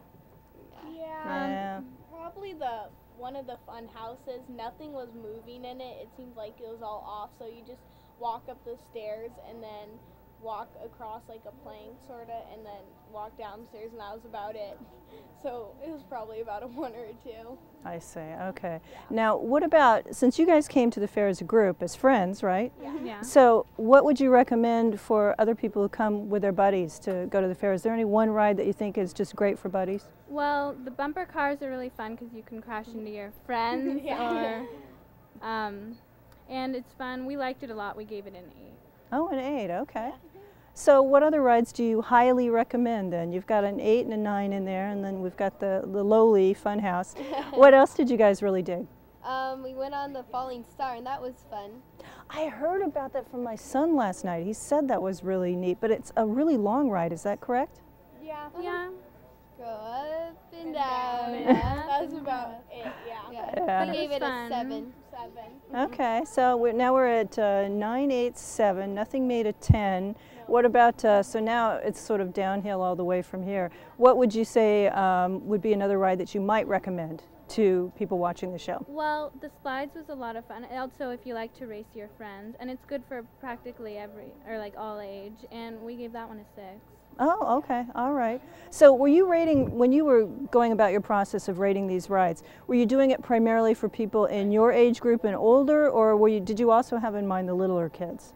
Well, we did it in our age group pretty much. Mainly. But there was one last ride that was fun. It was the yo-yo, and it's the swings pretty much. You sit in the swings and you get swinged around. You just throw your hands in the air and sit back and relax. We gave that an 8. Oh, wow. So it was fun. Oh, terrific. Okay. So of all the rides, so how many rides did you guys go on to get your sort of your survey? Maybe 10. 10-ish. 10-ish. Yeah. Okay. About 10. And most of them you liked except for the fun house. Yeah. And then, was there any other ride that you took that you kind of thought, this is sort of a jip? The bobsleds weren't very fun. And it was really long, so it was kind of a long, boring ride. Oh, now what is the bobsled? It was kind of going around in a circle in a bobsled. Yeah. It wasn't, much. Not much to recommend Well, it. see, the people in front of us, they got their cars swinging back and forth, but the car we were in wasn't swinging. We were just sort of stuck. So I have a feeling if we were in a different car, maybe it would have been more fun. So, okay, so in conclusion, if you can only go on one ride at the fair, it would be what? Wipeout for me. I love that ride. Wipeout was fun. Yeah. Wipeout. That was good. So it's a unanimous decision by the judges. Obviously, Wipeout, the big hit here at the fair. Thank you so much for coming by and giving us your review of the rides. I think that's really helpful for people watching, and I appreciate it. And you guys are having a good time at the fair? Yeah, it's fun. All right. Well, the best thing is probably the free Clover ice cream. It was really good. Yeah, that's good. Good. Not a ride, but you review it strongly Yeah. then. Okay. Yeah. Good. Great. Okay. Thank you guys so much for stopping by. Appreciate it. Thank you. All right. Thank You take Bye. care. Bye. All right. Well, so you saw that. That was a little bit of a review of the rides, and it seems like by a unanimous vote, the Wipeout is the way to go. You know, something else you can see at the fair is on the midway, and there is a group of young men who are doing a phenomenal job with percussion, and they are called the Procrastinators, and right now we're just going to hear a little bit from them and see what they do.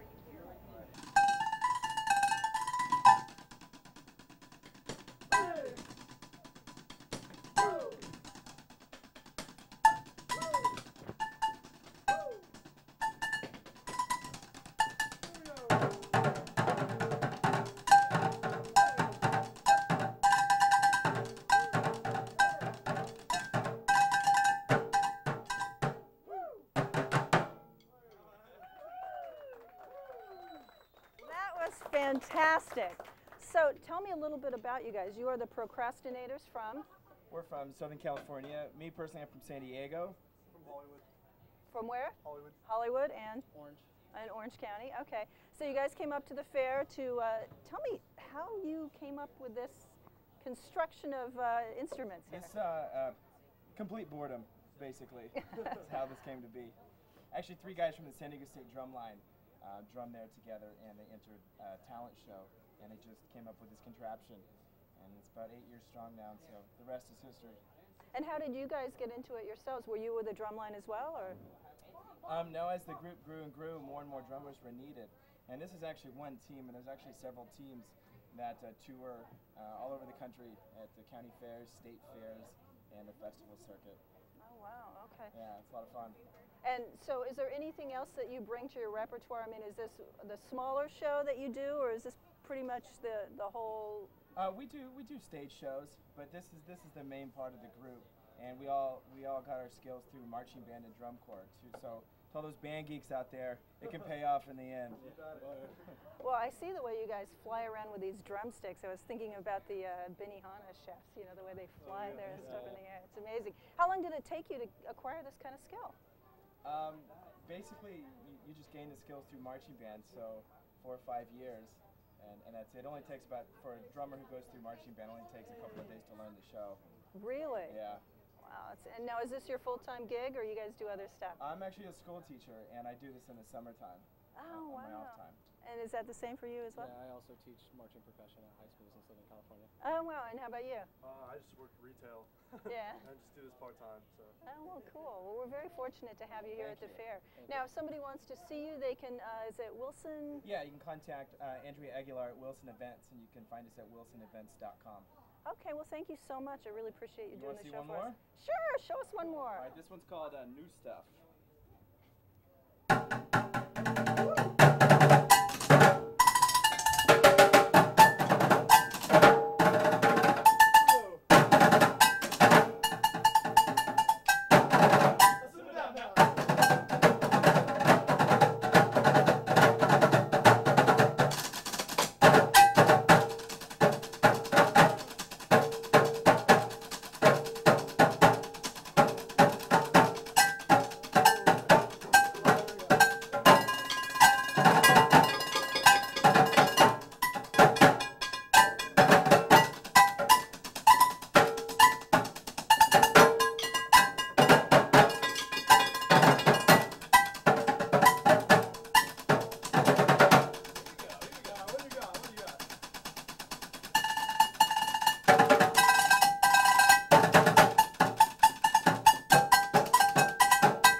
Well, thank you so much, guys, for coming by. That was amazing. Wow, that's the most exciting thing that's ever come to the Tech Pavilion, I'll tell you that. We are still here at the Sonoma-Marin Fair, and joining me now is Eric Swanson, and he is from Ham Radio. Hi, Eric. Should I take that? Sure, you can take the mic if you want. Hi. Hi, I'm good. How are you? Fine. This is our first time at the fair, and we were invited to be in the technology area, and we've been here since Wednesday with demonstrations of amateur radio. And today is the big amateur radio event of the year called Field Day. And all the hams in the United States and Canada are trying to make contacts for 24 hours, beginning 11 o'clock this morning. So it's sort of like a marathon then. It is. Now, when you say trying to make contacts, explain what you mean by that. Well, I've made 9 so far, and I've talked to Utah, a ham in Utah, one in two in West Washington, 2 in British Columbia. And all we're doing is telling each other where we are and how many operators there are. It's not a conversational marathon. It's working as many as you can. And the point being? Well, the primary reason for doing this is to demonstrate that we can go out into the field, set up our antennas, camping, not working off home power, batteries and solar and stuff like that. We're not doing that here. We are actually plugged in. Okay. So we wouldn't get as many points, but that's okay too. We're getting some publicity, and that's valuable. Well, ham radio, it strikes me, is almost like the internet before there was the internet, in the sense that you can go online and chat with people that you never meet from all over the world and create this communication. And ham radio had that going for it long before the internet ever happened, right? Most definitely, back from the early 1900s. The major difference now with the internet is that, well, I shouldn't say difference, but we are also into emergency communications. So in an emergency, theoretically, the telephones, internet, all of that's going to go down, as in Katrina. And so the ham operators are there to provide that emergency communications. And my primary job in this area is with the auxiliary communication service, which is part of the county. And there are some 43 of us in the South County area that are specially trained by the county to respond. If there's a disaster, we would go to the Emergency Operating Center at the Petaluma Police Department and operate a radio room from there. I see. And with this radio room, like you mentioned Katrina, how would this work then if you're... Well, presumably, depending on the level, the police department has emergency power there. So if we lost, but if that didn't work, we still have batteries, and we could be attached to our cars as well. So we're very flexible. So if something happens, explain it to me again a little bit. I mean, you've given me the overview, but for instance, in Katrina specifically, what role did ham radio operators play in that instant? They and the Coast Guard took over from the infrastructure, the communications infrastructure. And there was one person here in Petaluma that relayed traffic back into New Orleans. Band conditions weren't ideal, and he was taking traffic like what we have on the radios here, sending it back in again. So they would have ham operators at various locations, hospitals, shelters. Red Cross uses them. The Salvation Army has a program. And they're there to provide auxiliary communications when all the rest of it fails. And it did for some weeks. So hams came in from outside the area to provide that communication. So this is a phenomenal service that you provide to the community. Now, is it difficult to get involved and expensive to become a ham radio operator? No, it is not. And I think the biggest part of it is the commitment. But there are classes going on pretty regularly. There's one coming up July 28th. And it's a one-day session where the individual prepares for the test and then takes the test that afternoon. And they then, if they pass, are licensed to operate the radio. And then we've come in as mentors to help those people understand a little bit more about what they're supposed to be doing, or how to buy a radio, how to use it. Minimum radios are about $130 some odd for a handheld radio that'll work around Petaluma very nicely. And you can go all the way up to 12,000 if you want to work the world with all the power and all that sort of stuff. So. Well, I had a friend who used to tell me he was talking around the world on a regular basis. Yes. And had one of these huge, setups. And he really, really enjoyed that. Do you do that yourself? I have, until a little bit of landscaping took out part of my antenna. Yeah. But I have worked from home out in West Petaluma. I've worked the North European countries. I've worked Western Australia, Japan, Argentina. I haven't worked Africa yet. For some reason, I'm not getting into that area. Huh. But most times, England a couple of times, Sweden. So that kind of gives you an insight then, doesn't it, into sort of how other people think and how other cultures operate, doesn't it? Yes. Yeah. They're very limited conversations, so it's not like, well, making new friends is certainly one of them. And I've met people in person that I've talked to on the air and developed friendships from that, and that's worked out very nicely for both of us. What's the most meaningful conversation or meaningful event around ham radio that you've had in your experience as an operator? I think it's emergency response. And I was working for the federal government at the time when Northridge earthquake occurred. Oh. And I was a deployable asset. I had radios, and I came home and got them and went down to Northridge. We were in Pasadena, where the disaster field office, where FEMA was. Mm-hmm. And I didn't have to use any of my emergency communication radio stuff but I had other technological capabilities to help. So that being a deployable, you know, and we almost went out to Guam one time for a typhoon, made it as far as Hawaii, and the typhoon veered off, and so we were released and came back. But also there are other groups of amateur radio that are part of that kind of thing. So it's I'm into the hobby. I like working the radios, but I also like being able to help the community as well and be a community resource. Oh, well, that's terrific. Yeah. All right. Well, thank you so much. I greatly appreciate you coming by, Eric. Thank you very much. Thank you for Nice your to meet time. you. Nice to meet you, too. So that's an opportunity to come by and learn more about ham radio. And as Eric was telling us, it's not just a hobby, it's an opportunity to really help and save some lives, as they did during Katrina. And he was using an example of working the Northridge earthquake. So that's here at the Tech Pavilion. If you'd like to learn more about operating ham radio, swing by, come and say hi to us, and then head over to Eric's table just across the room a bit and learn some more about ham radio. I am joined now by Bob, and he is here to talk to us about the wine business here in Sonoma County. Just a little while ago, I heard you giving some tips for people who want to be home hobbyists and winemakers. That's right. I was here at the fair today to make a presentation on the basics of home winemaking over in the wine garden. And that's interesting for me to do because I'm a partner in the Beverage People in Santa Rosa, where we sell supplies and equipment for home winemaking. But I think the most exciting thing here in Petaluma is the emerging growing of wine grapes and, well, re-emergence of wineries here.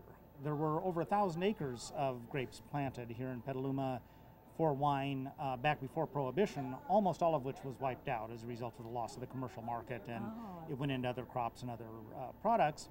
It's now coming back, and there's an organization here in the area called the Petaluma Gap Grape and Wine Alliance. It's been around about 1.5 years, and it's primarily for growers of fruit right here in our area. You know the Petaluma Gap, the tongue of fog that comes pouring in between Bodega and Tamales, you know, every evening in the summer. And we see them coming in, that cools our fruit at night in our vineyards here. So wineries in the area have kind of banded together to form that group, and they're supporting businesses like ours. We're a supporting member of the Petaluma Gap Grape and Wine Alliance here.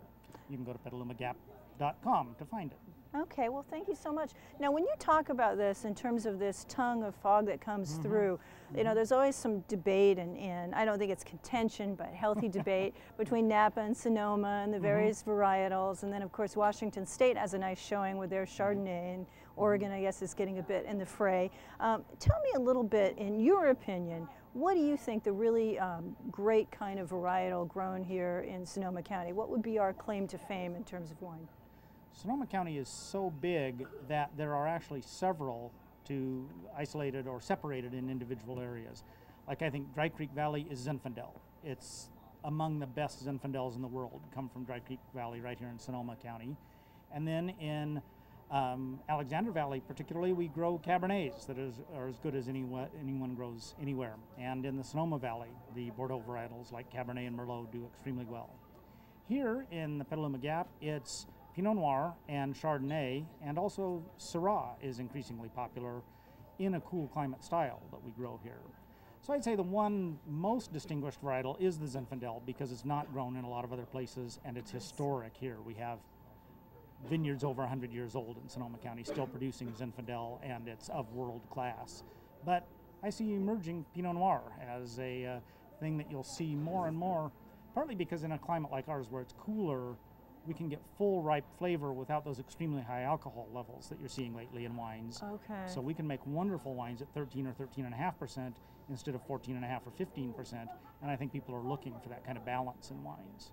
So then, say our Pinot Noirs is compared, that was what you said, Pinot Noir. Yes, that's right. Our Pinot Noirs is compared to, say, like the Paso Robles and that region. They would be a higher alcohol and higher, would they be also a higher acidity, or how would you compare the fruit flavors? Usually those go opposite. And if you have a warm climate and wind up with high alcohol fruit because of the very high sugar levels, generally the acids have dropped during ripening. As the sugars rise in grapes as they ripen, the acids decline. So the warmer climates produce higher sugars, which result in higher alcohol, but lower acids. So our cool climate here actually helps keep the acid that makes Pinot Noir such a bright and food-friendly wine when you have a fine Pinot Noir. Now, let me ask you one more question. This kind of hinges on the Russian River Valley and the folks trying to grow champagne grapes, which I was over in France a while ago, and they said, it's not champagne, it must be from here. But still in all, the sparkling wines of the Russian River Valley. Tell me a little bit about those, because aren't they sort of becoming a bigger deal, or no? Yes, those are typical of cool climates as well, the grapes grown for sparkling wine. They're harvested early, they're at lower sugars and higher acid levels to begin with, and all of the cool climate areas that make wonderful still Pinot Noir and Chardonnay here in Sonoma County can also make excellent sparkling wine grapes. So you see Russian River sparkling wine grapes, Carneros sparkling wine grapes, like with Gloria Ferrer out there. Klein Cellars in Sonoma Valley grows some of those kind of grapes as well. And they're a member of the Petaluma Gap because they have a lot of vineyards out along Lakeville Highway east of Petaluma, which we don't usually think of as vineyard land. If you drive out Lakeville Highway, you'll see more and more vineyards going in out that way. Oh, okay, all right. Well, this has been an excellent education. Thank you so much for coming by, and certainly it would be my recommendation to check out the wine gardens here at Sonoma-Marin Fair while we have time remaining, and see what you can learn, huh? It's a wonderful attraction added to the fair here, yes. Well, thank you so much for coming by. I appreciate it very much, Bob. Thank you. So a little bit of education about wines here in the Sonoma Valley, and a lot more you can learn, and of course wine tasting's available, so we all enjoy that on weekends when we're not here at the Sonoma-Marin Fair. I'm joined now by Blake, and he is from Technology High School. Thank you so much for coming by. I appreciate it. Thank you. So you're here to represent Technology High. Tell me about what is Technology High? Technology High School is a small school that was set up on the SSU campus in Rohnert Park, Cotati, that focuses mainly on science and technology and project-based learning. Okay, so what is your particular, so it's like a charter school then? It's not a charter school, it's technically with the main district, but it's just a smaller school with more of a focus on what it's trying to achieve. Which is now, is there any particular area of technology or that it focuses mainly on computers, engineering, and that kind of thing. And what is your interest in technology? Well, right now I'm here representing the robotics club at school, which is Team 675, which competes in FIRST Robotics. Okay. Now, I was learning a little bit earlier, I think it was yesterday, I was talking to somebody who's into robotics, and he was telling me a little bit about some of the things you're trying to accomplish. What is your team putting together to compete? Every year it's a different game, and depending on that task, we try to find a specific niche for us to be able to do, depending on what the goal. For instance, this year we had, our main goal was to be defensive and to lift two 120-pound robots off the ground about 12 inches to score more points for our alliance. Explain how you do that. We would enact a ramp that would deploy outwards, and then the robots would be able to drive on top. Oh, okay. All right. So then somewhere down the road, well, tell me, I won't answer that for you. You tell me, somewhere down the road, what is it you're hoping to do with your learning in terms of technology and robotics? What are you hoping to accomplish? Me personally? Yeah, you personally. Oh, I'm trying to mainly move on so that I can do whatever comes into my mind in terms of building and thinking. Now, go to college. Go to college, right? Sort of what, MIT, Berkeley, one of those? I'm putting you on the spot big time here, aren't I? So you said whatever comes in your mind. You know, I spoke to a fellow the other day who was hoping that he could work on some of the robotics involved in NASA and things like that. And I saw, I guess it was a couple of weeks ago on one of these Discovery channels about these robotic cars who did this race through the Mojave Desert. It was spectacular what they were able to accomplish. I think they had teams from 2 different schools who were competing. And that sort of, they were talking about it in the context of this really becoming the future in a lot of ways. Of course, we've heard that about technology for years, but what do you think in terms of the robotics? In terms of teams doing that, that's one of the reasons why things like FIRST and these competitions are important, because as the world develops, more and more technology is required to do everyday tasks, to be faster, better, and more efficient. And things like FIRST that are that currently are national, where you have teams competing all over the country, are very important for learning and developing in terms of child education into technology as it increases in value over time. And that's why we're here representing FIRST Robotics, with our team, because by being able to get the opportunity to learn how to do this and move forward with these with the goals that are set forth, and learning how to do these large projects in a short amount of time, and to be able to acquire new skills on the spot, it makes us much better prepared for life in the future. Just your group, or you think everybody in general? People in general that are participating in FIRST, because everybody's trying to accomplish the same goal in the game, and everybody's trying to in different ways, so that when you come to competition and see this, you really see ingenuity being expressed, because no one task has the same solution. There's always a variation or a completely different way of thinking. So there's no same defensive bot, there's no same robot trying to lift this or move a donut around or something like that. So then in that way you have to remain, your mind has to remain nimble, and you have to be flexible. Mm-hmm. Which is very important for increasing technology in the world. I could see that. Well, thank you so much, Blake. I appreciate you sharing your wisdom about that with us today. Well, thank you for having me. Okay. And that was Blake. He's from the Technology High School here in the Rohnert Park area, and that's yet another place you can visit at the Sonoma-Marin Fair is the Robotics Club exhibit, and you'll want to check that out here at the Tech Pavilion. Thank you so much for joining us. I'm Julie Akins, and you're watching Petaluma Community Access Television.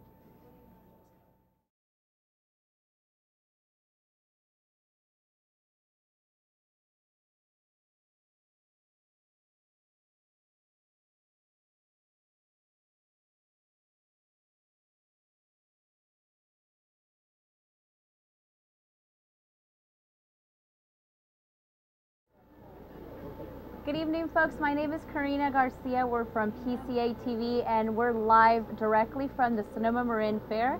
And I'm going to have special guests this evening. We're going to start off with Katie. Welcome, Katie. Hi. Hi. And you're here from a special program. It's called 4-H. Can you tell me a little bit about it? What do you do? It's community service, animals, arts. And what is it that you did this year? I did swine, which is pigs. So you raced a pig? Yeah. And what does it take to race a pig? Can you tell us? A lot of work. You have to work with it and feed it a lot. What do you feed it? Purina. It's a special brand of feed. Okay. Does it drink water? A lot. How many gallons of water? We have them on an automatic system, so we don't really know. You don't really know. And how old did it grow to be? I have one. She's only a year old, and she's weighs over 500 pounds. What is her name? Dottie. Dottie. Did you bring her today? Yeah. And was she judged? Yes. And what did they tell you?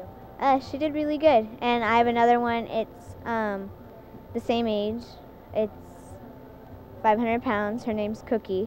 Cookie. She got Best Hampshire, which is the breed. Good. Well, congratulations, Katie. Thank you. Are you having fun at the fair? Yes, I am. Oh, good. I'm glad. Well, thank you very much for joining us. We're going to bring on our next guest. Thank you, folks, for watching. Again, my name is Karina Garcia, and this is PCA TV. We're directly from the Sonoma-Marin Fair. And our next guest here tonight is Victoria Hamilton. Victoria, where are you from? I'm from the Green Valley 4-H Club. Green Valley. And what did you race? I have dairy and and sheep. I show breeding sheep and market lambs, and I'm also a junior leader in our 4-H project, and I also entered a bunch of food preservation at our fair this year. Wow. And as a junior leader, what do you do? I help out the younger members. I make sure that they're all ready for the fair and they know exactly what's going on, and that's pretty much it. I just make sure that they're ready and they know what to do. And how long have you been doing this for? I've been in 4-H for 3 years now. This is my 3rd year. Wow, congratulations. So what did you bring today? Today I have a dairy replacement heifer and 2 market lambs, or 2 breeding sheep. And what did the judges say for you? I got 2nd in breeding sheep showmanship and dairy replacement heifer showmanship, which is novice, this is my 1st year showing dairy replacement heifers. And she got 4th in her class, and my sheep was champion at Hampshire U, and my ram lamb was third in his class. Congratulations. Looks like you put a lot of work into it and it paid off, huh? Yeah. So what kind of food do you, like the sheep, let's talk a little bit about the sheep. What do you feed the sheep? They eat grain. It's called wet cob. It's a grain. It's like a corn kind of mix. And they also like to eat alfalfa hay. There you go. Yeah. Well, I thank you very much, and All let's right. bring on our next All guest. right. I hope you have fun at the fair. Thank you. Thank you, folks, for joining us. Again, we're directly from the Petaluma Sonoma-Marin Fair, and our next guest is Regina Posey. And what did you bring tonight? I brought sheep, dairy, cattle, and rabbits.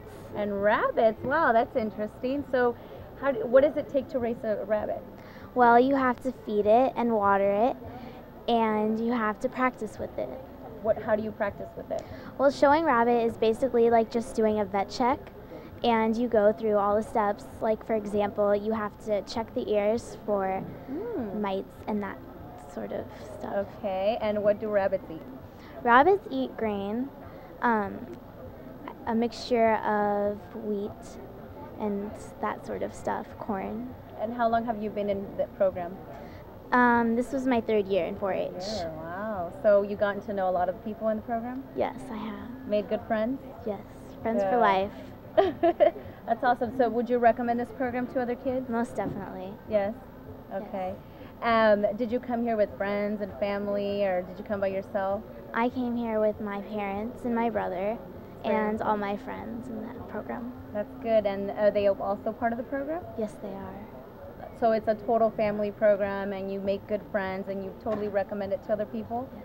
So why would you recommend it besides those factors? Because it's fun, and you learn a lot of things, and it's a good experience. It makes you well-rounded and good for life. Well, thank you very much. Let's bring on our next guest. Thank you. Again, my name is Karina Garcia, and this is PCA TV, directly from the Sonoma-Marin County Fair, and our next guest is? William Hamilton. William, and what did you bring today to the fair? I brought my rabbits, and I brought a plaque that I won. You won that, and why did you bring that? I brought it because I thought it would be good to presentate today. And in what category did you win? I won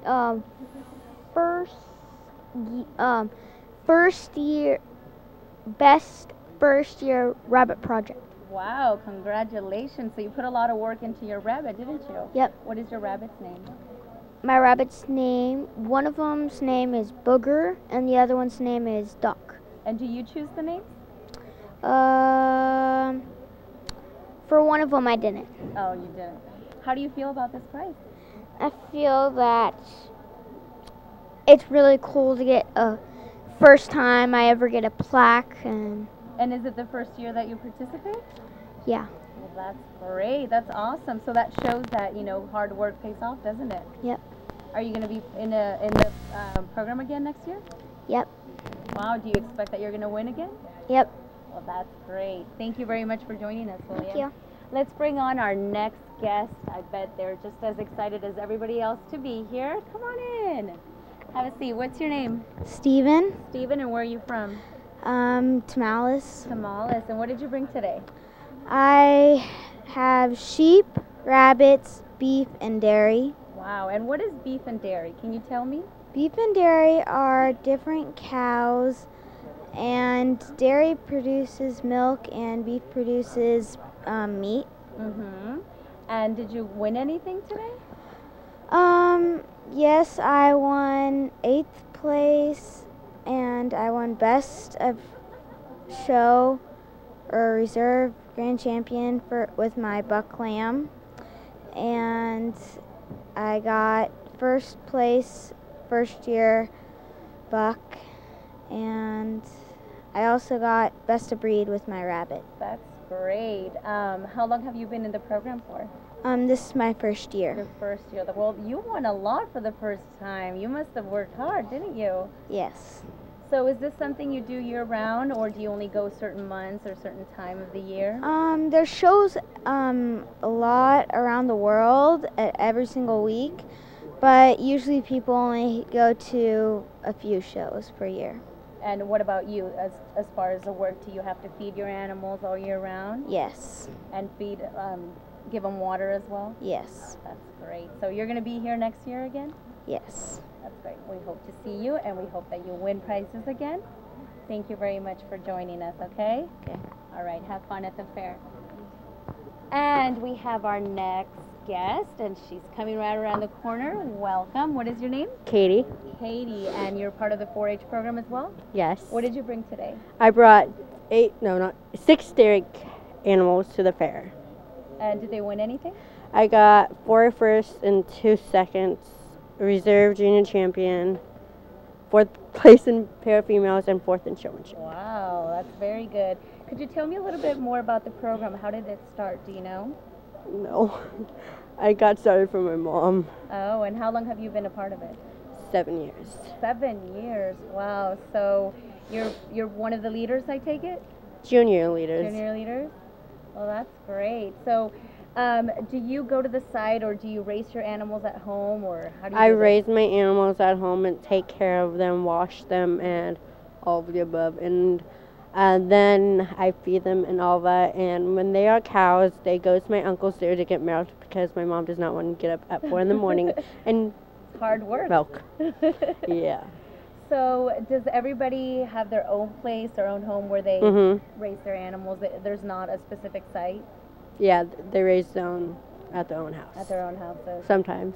So are you going to be part of this next year or what? Heck yes. And I see some things in your hand. Could you show it? It's my reserve champion, junior champion. That's senior, but it's supposed to be reserve junior champion. And I got that today? with Echo.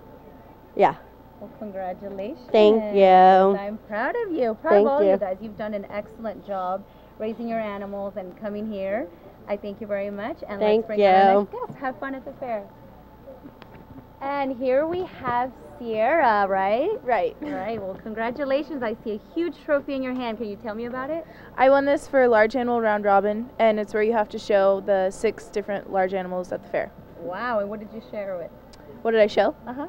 I had to show sheep, swine, dairy goats, horse, beef cattle, and dairy cattle. How long did you work on this for? I've been working on it for a long time, years. Are we talking years? Yeah. Wow. Wow. So is that, how long have you been here at the program? I've been in 4-H for 8 years. 8 years, and you started raising them 8 years, and here it is, right? Pays Yeah, off. swine was my first project, and I've worked up since then. Oh, that's great. So what is are you a junior leader too, or not? Yes, I'm junior leader in my dairy group and my swine. So what are your responsibilities? I teach the kids different facts about the animals. I teach them how to show, how to raise, feed their animals. Mm-hmm. And they're all here, right? Yeah. You guys have done a great job. This is an excellent program. I'm sure you would recommend it to anyone. Most definitely. 4-H is a great program, and it's not just livestock. There's other things like sewing and foods that you can do. So if you don't have land, you can still do 4-H. You could still be part of it, right? Well, that's great. I thank you very much for coming, and I congratulate you. Are you going to be a part of it next year? Yes, of course.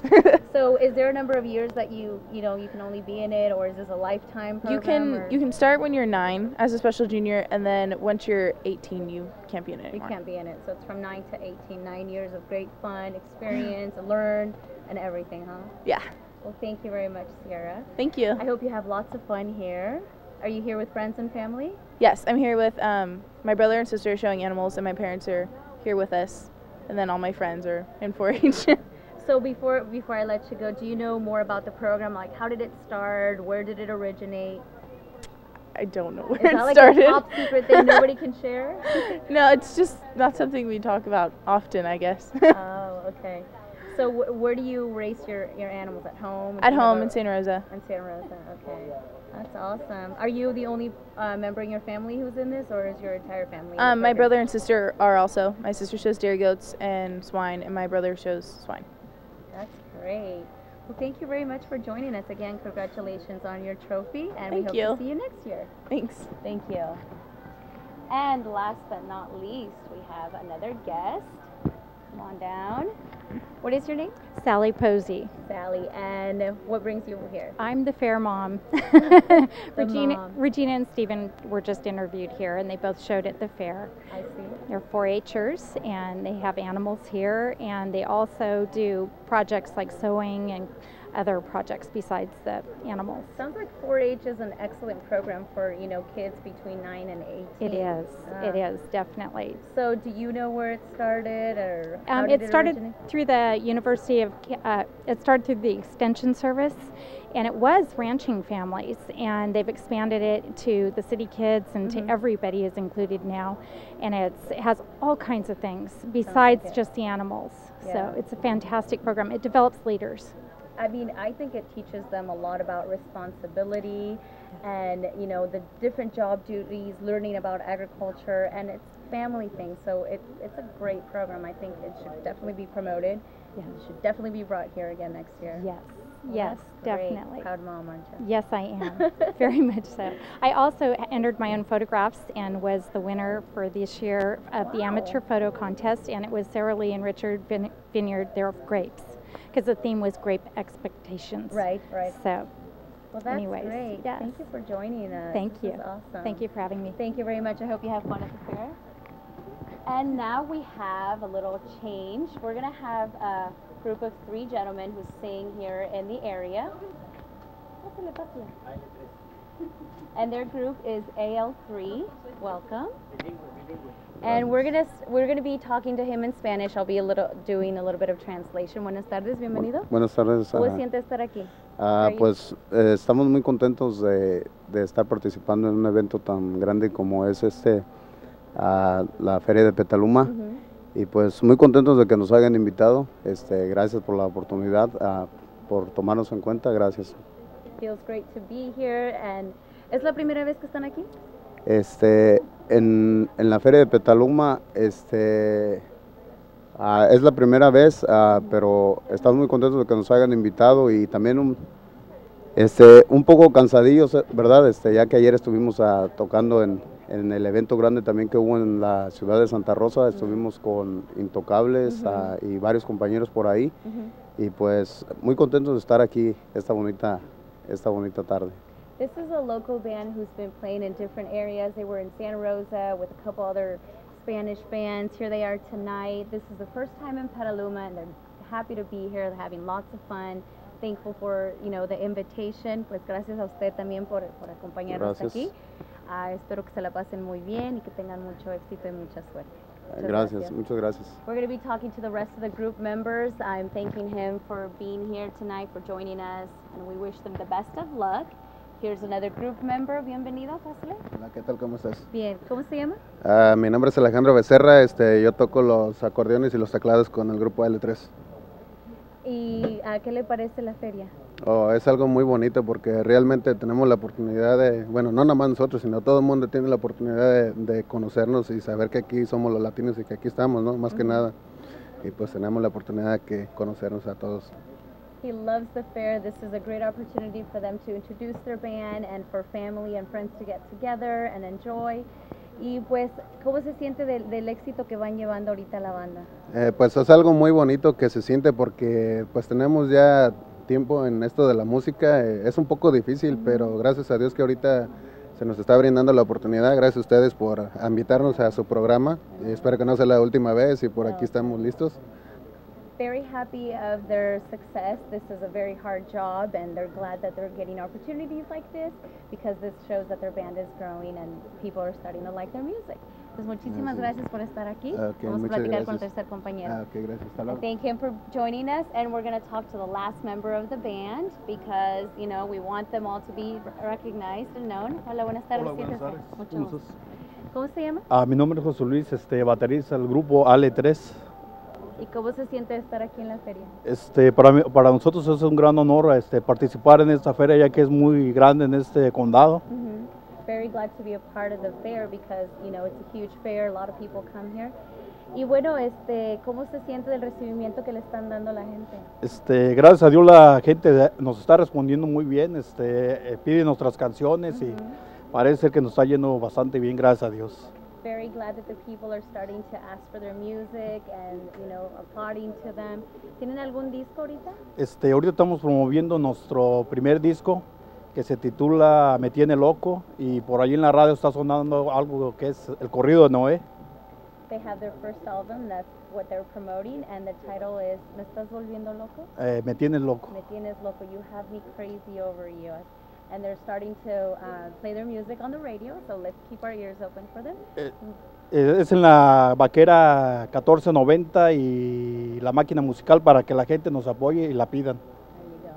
So a couple radio stations, Vaquera 1490 and... La máquina musical. La máquina 1170? 1460. 1460, so people can start listening to them on those stations.